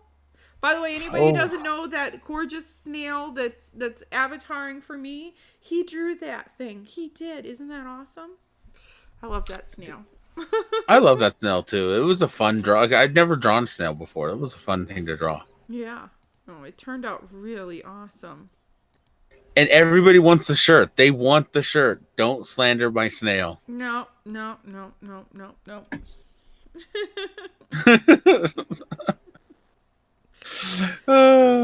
Okay. I lost my screen. Uh-oh. Hold on. Where'd it go? I didn't shut down the stream, did it? There we go. No. I did it. Okay. You're fine. I'm very professional with the live streaming, guys. This is going to be the third one on my channel, and I've hosted 2 over at the Cabal. And this is only my second time successfully doing an OBS live stream. This one's going a lot smoother than the last one. Well, yeah, the last one was less an OBS problem and more that I figured out what was going on is, so I'm running this on a laptop instead of a computer. And I had a few too many of my background programs running, and my RAM and hard drive went... Well, because I forgot before pulling OBS. Normally, if I'm going to do a live stream or something, I make sure I'm logged out of Discord, and I make sure I've got my Steam shut down so that it's not pulling power and stuff. And I'd forgotten to do all that, which was why it locked up. Got it. So, and then of course it got mad about being locked up. So we were like 40 minutes late. Gotcha. Yeah. Yeah, I remember it got locked up pretty bad. Yeah. And you're like, sorry. And you're like, yeah, it was funny. It was. It was not. It is funny now. It was not then. Okay. Someone's asking me questions. Ooh, questions are good. Yes. The questions are from the Great Debate community. They're wanting all the information about how the raffles are happening and stuff. Oh. Well, if you need to talk to them, I can kibitz for a minute. I can try. Okay. So, does anybody in the chat have any questions for Snail? And I know there's a good 15, 20 seconds lag. I see. I'm not noticing you, Wonder Lady. I see all you guys talking about the shirt. I am ignoring you. That is completely different thing. Completely different thing. Let's see here. Now, I'm not sure where everybody's from in here. Wonder Lady, I think you're East Coast North? Does that sound right? She's Northeast? I could be wrong. I get so confused where people live.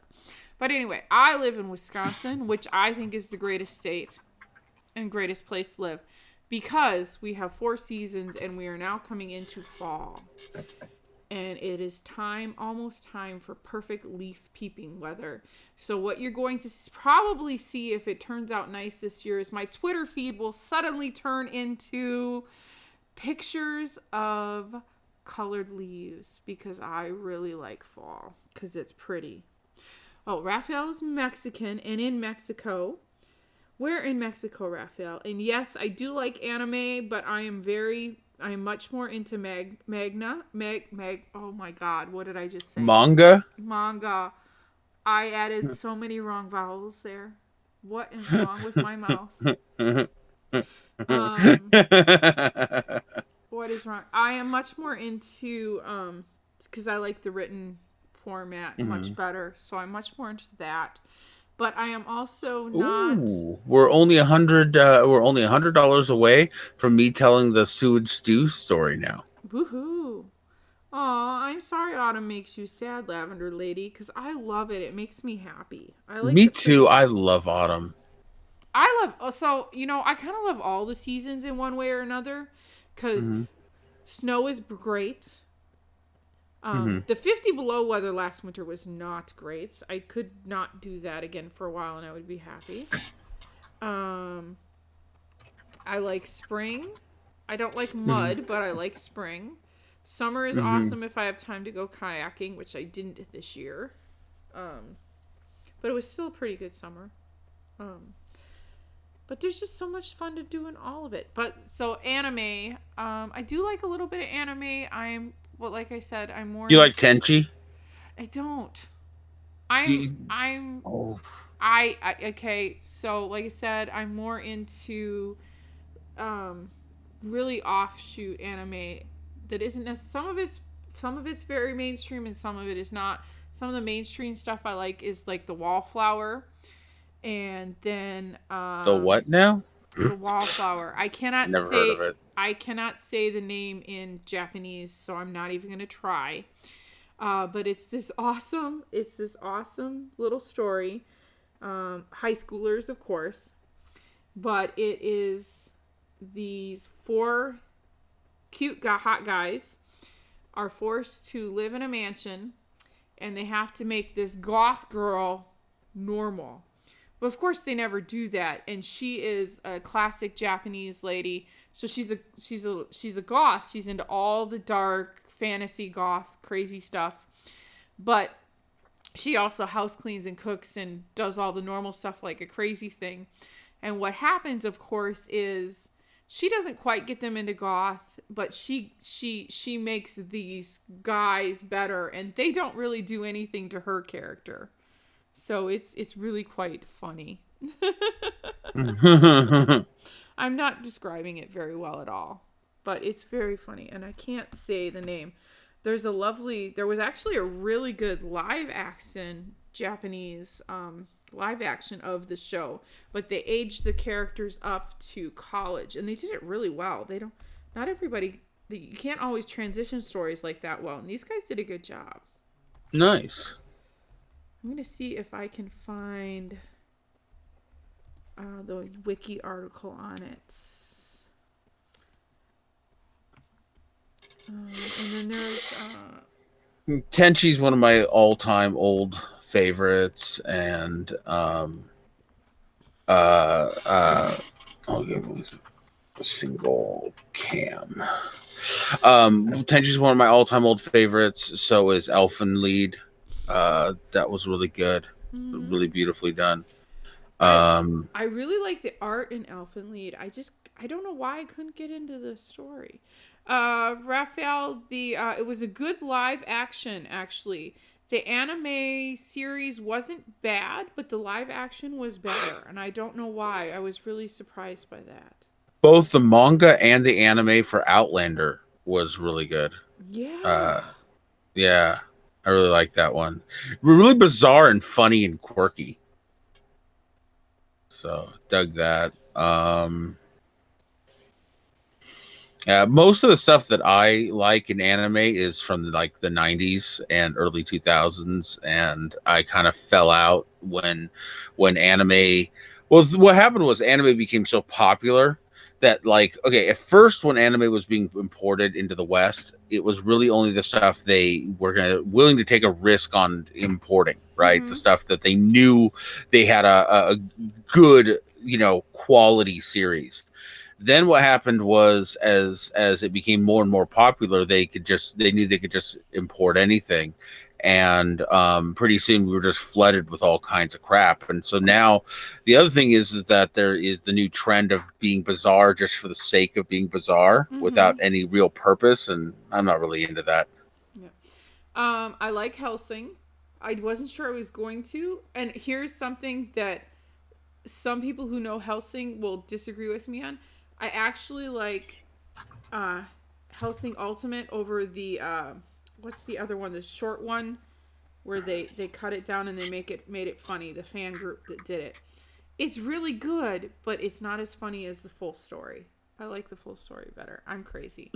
But what I really got into less the anime. So I started with anime and I sort of like that, but then I got into the manga. But then I really got into light novels. I love light novels. My problem with light novels, though, is a lot of times the fan fiction translations are significantly better than the ones that end up being published.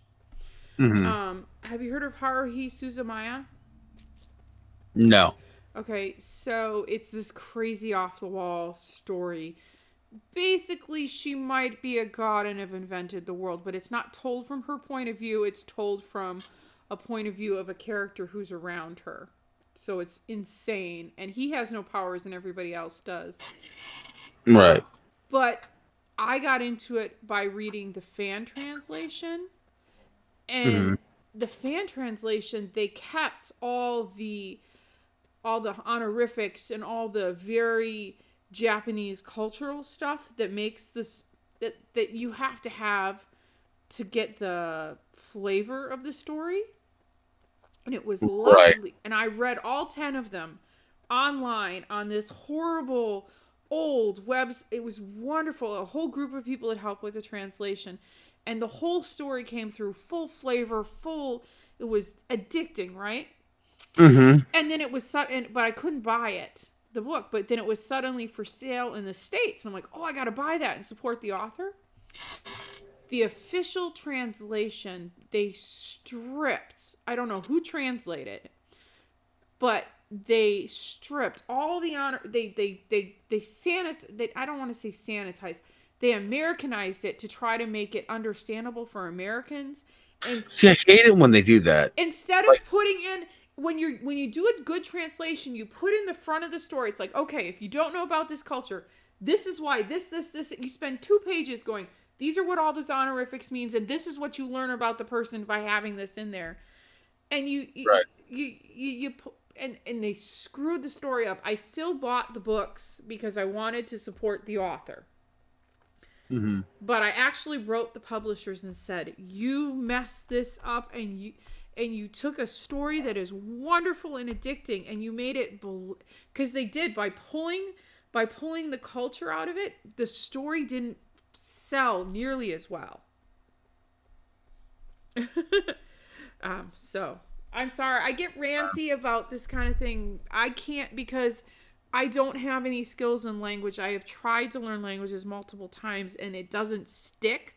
So I'm unable to read other language. So I'm dependent on other people's translations. And when you don't translate the culture as well as the words, I agree. You miss so much of the story, and there's so many rich stories out there that I want to read.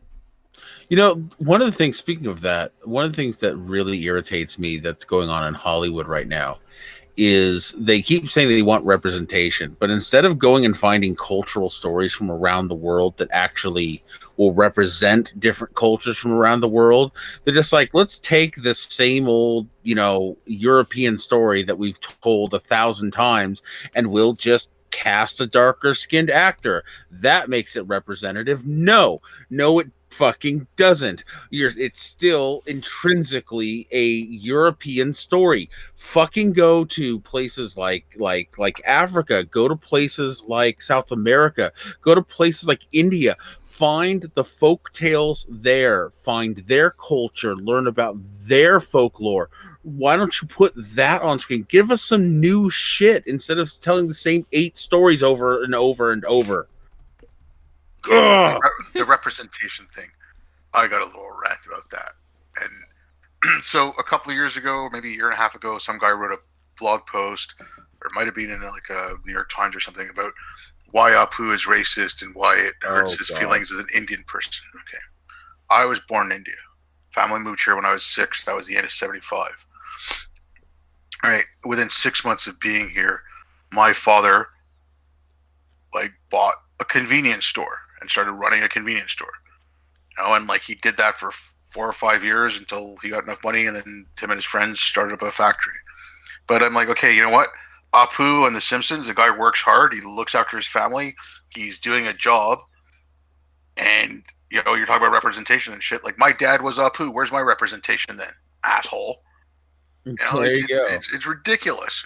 What's so funny is Apu is actually, if you look at it, the most successful and with it character on the entire show.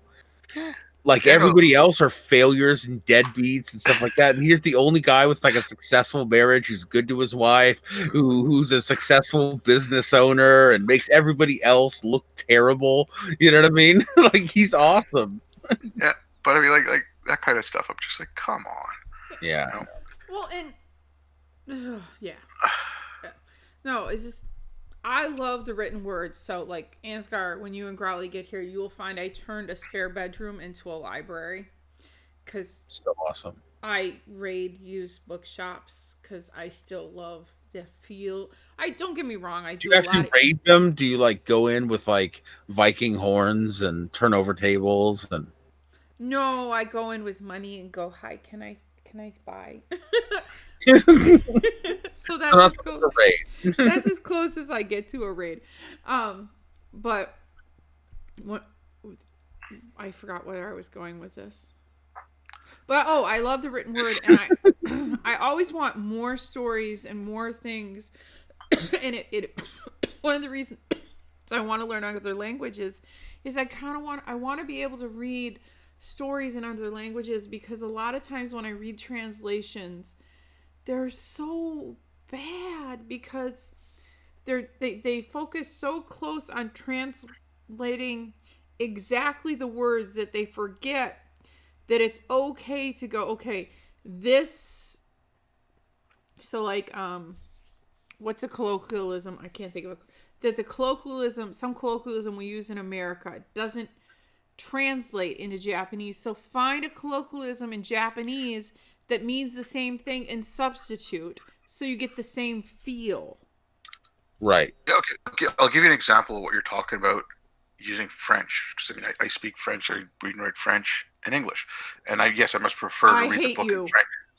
like I said, I much prefer to read the book in French than read a translation. Because a thing like I put my foot in my mouth, the English thing. Everyone know if you're a native English speaker or if you've been in an English speaking country long enough, you know what that means, right? I made a screw up. I said something I shouldn't have. The French version of that is "J'ai mis ma langue dans ma poche." And the literal translation of that is I put my tongue in my pocket. Now, if you translate "I put my foot in my mouth" into French directly, it's not gonna. It has no meaning to them because they're like, "What the hell is that?" Or if you take a French thing and you translate that directly, like you said, you're not replacing "put my tongue in my pocket" with "I put my foot in my mouth," where someone would understand that, right? Even though it's not the actual translation. But like sticking on this for just 1 second, a friend of mine started an organization a couple of years back, it's about 2.5 years now, called Ideas Beyond Borders. And what they do is they translate science and philosophy books into Arabic, and they've also started in Farsi, and they make them available for free online in the Middle East. They've got the rights to all of Steven Pinker's books, and I think Sam Harris just gave them all the rights to his books. Majid Nawaz They as well. decolonized that science. No, I'm kidding.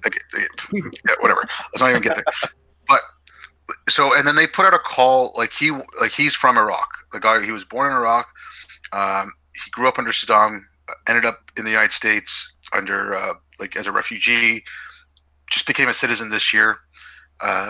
Anyways, he wanted to help the people out there. So they're working with a couple of universities out there. And when they put out a call for translators, they wanted people in the region who could speak English and Arabic and actually do translation work.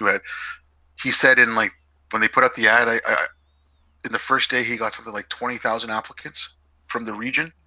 And these are people who know that if they translate this stuff and they get caught, that they're helping spread the infidels' message, they could get killed at the worst thing. But he was talking about the process because they don't want to just translate the words; they want to translate the meaning. So, if they're doing like Steven Pinker's latest book, that's one of the first ones they did, Enlightenment Now. So they're talking about the Enlightenment. They want to translate the sense of what it means. But a lot of these concepts don't even have words in Arabic because they weren't even really a concept in those countries due to Islam controlling everything. So they're working with linguists and stuff and coming up with new words as they're doing these translations. Like they're talking about how hard it is because they don't just want to translate the words like you're saying. They want to translate the whole sense of the meaning of the information they're sending out there. And it's like the amount of work that goes into that is nuts. It's an art. It really is. The ability to translate not just the word, not just the language, but the culture, the feel of the story is an art and a skill. And publishers, I understand they want to sell the books. They want to chug them out fast, but it's like your books would sell so, like the Suzumiya Haruhi books I was talking about, so many more of them would have sold if you'd taken the extra 5 months to do a good translation instead of this fast translation, because you would have brought the actual feel of the story because the feel of the story is addicting, and it is not the type of story that an American would tell. Yeah. I mean, like I said, translation is a really tricky thing. I mean, I've had other experiences with translators just because, like, when I was working overseas and stuff, like the importance that they play out there is like life and death, right? Yeah. I mean, I think it was Jon Stewart when he was still doing The Daily Show. I think it was him. I could be wrong about this, but it was someone like that who they played a video, and it was translators. It was American troops in Afghanistan, and it was a translator with them. And because of that, they found out about an ambush that was waiting for them a little bit further ahead. Because he was trying to show the importance of what the translators were doing, and because it was a story about how they were being screwed over because they did get completely screwed over. That was not Jon Stewart. That was John Oliver. John Oliver, okay. Yeah, because yes, and I know a lot of people don't like John Oliver. Fuck you, John Oliver is funny. Oh, he's funny. I mean, whatever. I mean, he's doing a commentary show. He's trying to do with humor. I do find him funny. Don't like all his takes, but hey, I don't like all my own takes. Yeah, I like some of his takes. I mean, I don't hate him. I think he's mostly funny. Yeah. Yeah. Yeah. Like I said, but like I like Bill Maher, and there sometimes I go, sorry, Bill, I think you're wrong. yeah. Yeah, Everyone's got their blind spots, and then like I said, I don't agree with some of the stuff I say. There you go. I've learned it. I don't have the same knowledge base I did in my 20s. I've learned so much. So, just as an example, people learn, they grow, we learn more. Just an example of that. So I was never homophobic, but I didn't know a lot about LGBTQ, all of that stuff, because I grew up in a Catholic household. But I remember, when my dad, who's very Catholic, wonderful man, but very Catholic, when I was 14 or 15, I remember arguing like, why can't gay men get married, Dad? I don't understand. But I now know why he thought that way and why it's okay. I just remember going, I don't understand the difference. And I've learned a lot. Everybody learns a lot. Your positions hopefully become better as you learn and grow. I'm ranting today. Oh, Wonder Lady says all movies are Beauty and the Beast. Yes. I freely admit, and I'll argue with anybody, I love a good Beauty and the Beast story. Because I like the beauty. Because she always looks like she's one step away from popping him in the nose. Once again, to remind people, we are exactly $100 in donations away from being able to tell the story of a Sewage Stew, which is the story that my wife least once told. Like, she really does not want anyone telling that story of the worst thing she ever cooked. Ever. And remember, as you're donating, that all the things you're seeing is scrolling in the middle. And I know I've shrunk that down. I can actually make that big again now that we have 3 of us talking again and all of us will show up on the screen. Is all of those things scrolling are up for raffle, mostly for $25 donation. And all the people who donated them are amazing. And we have some beautiful art. We've got we've got Magic the Gathering cards for the gamers in the crew, and there are Steam games up for auction, including one that is an $80 you pick your game of choice. We got crochet blankets up, we've got lovely homemade Rubik's Cube up, and all of these things, so you can raffle them and get the raffle ticket for yourself, or you want to get it and get a gift for somebody. All of this stuff is good for gifts or for yourself. And there's beautiful fancy art too that I'm not going to try to describe because art isn't really something I know a lot about, but I know it's graphite drawings. Is that right? Yes, they are graphite drawings. They're the original graphite drawings. Yes. And I'll be honest, I wouldn't have known they were to call them graphite drawings, but that kind of art I do find very beautiful. I just don't know enough about it to talk about it. You can call it in layman's terms, it's pencil art. Yes. And I absolutely love pencil art. It's my favorite thing in the whole world, which is why I use it. In fact, my graphic novel is going to be all, black and white pencil art. Yeah. So, yeah. Yeah, no, pencil art is just... All art blows my mind what people can do because I'm not really artsy. I like looking at it, but I don't have artsy bone in my body, really. But pencil drawings, pencil sketches have always been something I found really attractive. And I don't know why, but it's just very attractive to me. The black and white thing, too. I think maybe that's what it is, because a lot of pencil sketch is black and white primarily, and I've always found black and white to be almost more evocative than color. Yeah. The devil is a part-timer, Wonder Lady? Okay, that sounds wonderful. Do you have a link? I'm giving you and why don't you have a wrench? You should have a wrench.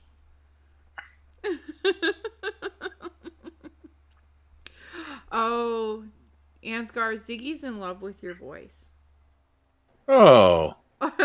Thank you. Thank you very much. And this is me kind of tired, so it'll only get better. As soon as my wife is not in her pajamas and done making the coffee and stuff, I can turn on the camera. You can see my hat too, because no one wants to see the face. They come for the hat. Let's face it. We actually got a comment on In Time once that said, "Oh, nice hat, subbed." Oh God, we're gonna have dueling hats. We're gonna have dueling hats in the house. Oh. Okay, so here's a question: do either of you guys play or even know what the game euchre is?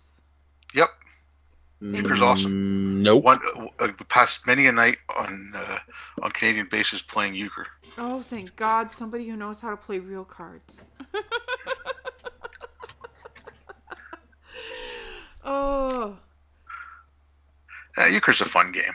It is. It is. It's a big. Like, Go ahead. no, that and cribbage. Like I can. I play poker with my buddies. Especially during hockey season, we'll throw the hockey game on and just play poker during the game and stuff. And I like that and stuff. But euchre and cribbage were the only two card games I could really just play for hours on end. And you're not really gambling or anything. You're just kind of passing the time. Mm-hmm. No. I've been playing euchre since I was a kid, and I tried to get into pinochle, but I get really bored with all the betting rounds in pinochle, so I prefer euchre. But it sounds like I'm going to have to. Never played pinochle. Oh, it's euchre with multiple complications that isn't nearly as fun. All right. But sounds like Ansgar, I'm going to have to teach you and Growly euchre. You're just going to have Yeah, to suck you it are. up and learn, because it is a fun game. Yeah, sure. Because you can play it 3 or 4-handed. I only have 2 hands. Well, yeah. I mean, you can play 2. I mean, it's either 2-player or 4-player, but the 4-player you have a third is a dummy hand. I know. Have you not played 3-player euchre? I've played where you have a dummy hand, but I've never played 3-person euchre. Breakfast? Oh yeah, no, you can play 3-person euchre. Okay, I've never played that. Yeah. Euchre sounds like something, I don't know, it sounds like some weird thing that, oh man, I got a bad case of the euchres. I don't know, just... Euchre sounds like something you clean off your kid's face when they're sick.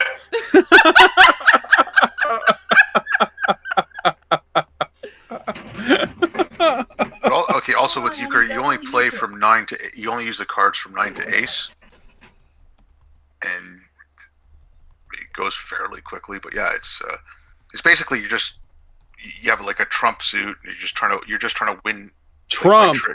Did you just say Trump triggered? Locked. Reported. Stream is canceled. Stream is canceled. Oh God. Oh. Okay. What's your @ on Twitter, by the way? Me? It's just my name. It's @Obadomer. That's it. Okay, because I don't think I'm following you yet, and you are too funny not to follow. Honestly, man, like it's just a waste of your time. Yeah. There's a lot of Obaids. Obaid Ahmed Homer. with the robot head. No, it'll just be a picture of me in like an FFRH cutout. Freedom from Religion Foundation. Acronyms don't always stick in my head, so sometimes even ones I should know, like Freedom from Religion, if I hear them out loud, I can't associate them with the letters that I see on the screen. Does that mean? But if you just do @Obadomer, all one word, you'll find it. I don't think there's many of. Here we go. Obadomer. There we go. Okay. Yeah, I see the Freedom from Religion thing. There we go. Nice. Yeah, that was from Reason Rally. Oh, cool. Not something I've ever had the joy to go to. Although, from what I understand, the more recent Reason rallies have been a little. Well, Well, okay, the one I went to was the second one, and the first one was apparently a lot better. The second one was after the Atheism Plus thing came through. Yeah. And then there was a lot less people. It was, Dawkins was there, Lawrence Krauss was there. Awesome. Actually got to met Krauss, asked him a couple of questions. But yeah, but there was a social justicey side to it as well. It was still fun. I had a lot of fun. I liked it. I always would I go to it again, because they do it every 4 years, right? So they'll have it next year. Would I go to it again? I don't know. Got it. I won't go to one, but that's not because of social justice or any other thing. It's because I don't like crowds. Yeah. I'm not a big fan of crowds. I mean, I can put up with them for certain things. Like, I love going to the LA Zoo. But like if we go to a party and it's too crowded, I will find a corner and just sit there and draw. Well, okay, if you look at my t-shirt in that picture, so I was wearing that t-shirt that day. I got stopped like every 5 minutes because someone wanted to take a picture. At one point, there was like 5 or 6 cops standing around, and I was walking up, and one of them saw it. He's like, "Can you come over here for a second? I want you to see that." And each and every one of them had to take a selfie with me in that shirt, and then both sides of it. Mm-hmm.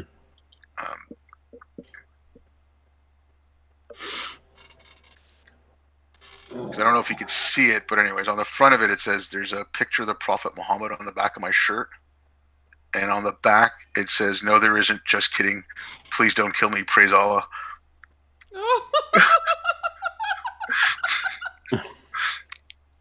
So yeah, like I said, I was getting stopped like every 5 or 10 minutes because someone wanted to take a picture with it. I like it a lot.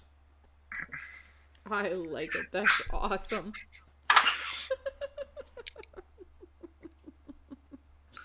Okay. Oh, dang it. I lost my... Okay. There we go. I'm so with it, guys. I know what I'm doing. I'm keeping it together. No, I'm not sure. But I'm holding it together. I haven't crashed the live stream yet. I even managed to leave and come back for a minute. Yet. Yes, yet. But maybe. Eventually. Yeah. Oh, Doc Fearsome. Yeah, very close, Doc. Lavender Lady's got the right spelling for you. Sorry, I'm very Midwest. Euchre, Pinochle, poker, all of those games. One of the games that I wanted to learn, just because I read about it, because I read, way too much Jane Austen, is whist. I really would love to learn how to play whist, just for the fun of being able to say, hey, I know how to play this game that they played in Jane Austen time. I'm not 100% sure, but I think whist was like a precursor to bridge, right? I'm not even sure. I remember looking it up like 10 years ago, but I couldn't find anybody willing to try to learn to play it with me. Because, even euchre is sort of like bridge in a way, because you bet on how many tricks and all that you're going to get, kind of like, and then you set the trump just like you would in bridge. But, obviously, bridge is a little bit more complicated. I've played bridge all of once. I played it a long time ago. I don't remember how to do it. Yeah, no. It's kind of fallen out. It's not very common around here to play bridge. I think it's the whole association with ladies' parties in the 50s. Yeah, that's probably it. Which is sad, because a lot of card games are really a lot of fun, and just because they're old-fashioned doesn't mean they aren't fun. Okay, just a quick little Google search, and this is from Bicycle Cards, the people who make playing, or one of the people who make playing cards. Whist is the direct forerunner of bridge. Okay. So probably a little bit of fun. Yeah, whatever. Look, if you can pass the time with it, whatever. If you're having fun, you're having fun. Screw everyone else who says it's boring. Yeah. No, Fair enough. I agree. All right, hold on. I'm trying to talk to somebody who... Talking to people? Why would you do that? I don't know, because I honestly, I have no idea why anyone talks to me. because they're crazy. All right, there we go. Because I'm opinionated. How did I find? I have a hard time. So I'm used to using Twitter on my phone, and I'm using it on the laptop today because we're on here. And, you know, you get in the habit of doing things on your phone, and then suddenly you're trying to do it on the laptop, and it's not quite the same, and it messes with my brain. I like things to be same.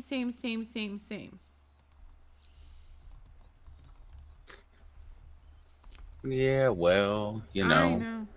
And it can't be. And I do. What's really annoying is I do understand why they aren't the same because it's different platforms, and what works on the phone would actually be more irritating on the laptop. But hey, there we go. Yes, I am. After I eat and finish my coffee, I'll try to throw more people away. Yes, I am, Snail. Yes, you are what, Snail? I forgot. I lost track. And there will be a Don't Slander My Snail t-shirt. No, there won't.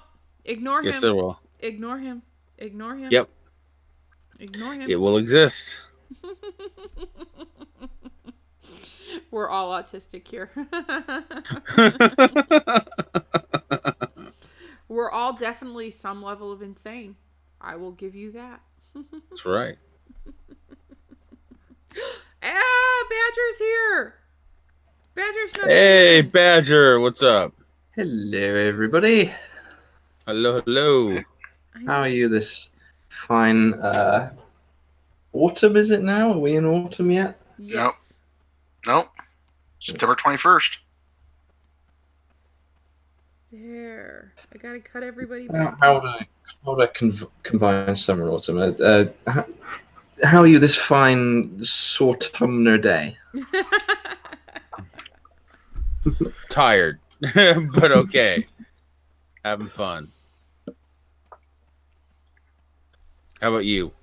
Oh, yep, I exist. Yeah. Congratulations. You know that moment when someone asks you, "How are you?" and you just kind of go, "How am I?" you just there for like a frozen moment, just on the spot. you're just there for like a frozen few minutes, going, "Who am I?" Well, the Badger has an excuse for going, who am I? He's been busy lately. Yeah, I have indeed. I've had some upheavals in my life, but I'm carrying on, and things are going all right. Plus, he's been doing lovely YouTube video readings of SCP. Did I get that right, Badger, or did I get it wrong? You did indeed. I've been doing some story readings, and I may have a fun collaboration coming up at some point soon, but I don't want to say too much about that just yet. Ooh. Nice. Ooh. Yes. Very nice. The Badger is a good reader, by the way, and it's not all about his voice. I know I've said this before. Reading. Oh, thank you very much. I'm sorry. Reading a story is a skill. You have to be able to convey different characters. It is a skill. It's not just about the voice. It's a skill, and you've got it, man. Oh, thank you. Here's the thing about it, though. As a dyslexic person, it's it's really interesting because I find that my automatic kind of thing when I'm trying to do a story reading, and I've only done a couple that I've actually released. My automatic thing is I will try to read them and just go through them and start reading and recording it, and then I immediately find a word I don't know how to pronounce, or I'll lose what line I'm on, or something like that, and I'll be there going, "So the event happened this way, and then the event happened." No, I've read that, and then what does that say? So it's best to read the story several times through first and make sure you have voices in your head for the different characters and things like that. You mean they can't all just sound the same? They can, but it's better if you vary, I've found. By the way, Snail, Faye is saying she is ready to take over. Okay. Okay, so Ooh. if you want. Yeah, I think I if you guys are okay with it. 'Cause Sure. We've Yeah. been going for a little over 2 hours now, and I'm just I'm getting overwhelmed. I need a sanity break for a minute. Yeah, sure.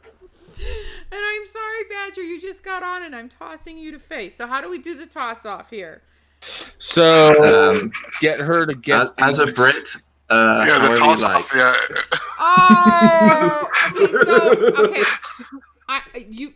So that is not about me being American over being Brit. That is just literally my mind doesn't work that way at all. I think it's excellent. God. Is this the new? How would? Oh, there's a link to the new one. I think from Faye. Yep. There's a link to the new one, and you'll. I don't know if we want to put in the someone put into the chat the link to Faye's channel if she doesn't have a link to the video up yet. I will see if I can find one. It's probably a good idea for you to do your fundraiser spiel. Okay. Yeah, Ansgar, you want me to do it or you want you to do it? You go ahead and do it. You do it so much better, and I'm exhausted. So Oh, I'll see you guys over See if there. I can find a link. Okay. So, everybody, well, we get the links to turn you over to the wonderful Wonder Lady. All day today, we are going to be doing a live streaming marathon to help raise money for the lovely Odinsons to get their car fixed. We want to get them back on the road and moving so that they can move out of beautiful and wonderful but ungodly expensive California to the sticks of Wisconsin, where they can come and live with me, and we can help them go on to a much, much happier, better life. Whether they stay in Wisconsin or not after that is up to them. But the first step is we got to get their car fixed because they got to be able to get there. And on the screen is all the raffle tickets for all the things that are up for raffle today. $25 donation, and you get entered to raffle. You just put the code on the card in your raffle donation at the website, and you can put it in. And remember, if you want to donate but you're not sure you want any of the prizes, maybe give the prize you're going for as a gift to somebody else. Okay? That's a great idea. All right. Wonder Lady has put the links to the YouTube channel where the new stream is going in the live stream. Yeah, she just beat me to putting in the channel link. I was like, I've got the channel. Oh, just as I hit enter, it appeared. All right. Oh. Okay, I guess we will make the move over there. Thank you, everybody, for coming, and follow the live stream on. Remember, you don't have to be present to win. There's lots of cool stuff up there. Bye-bye. Bye. Bye.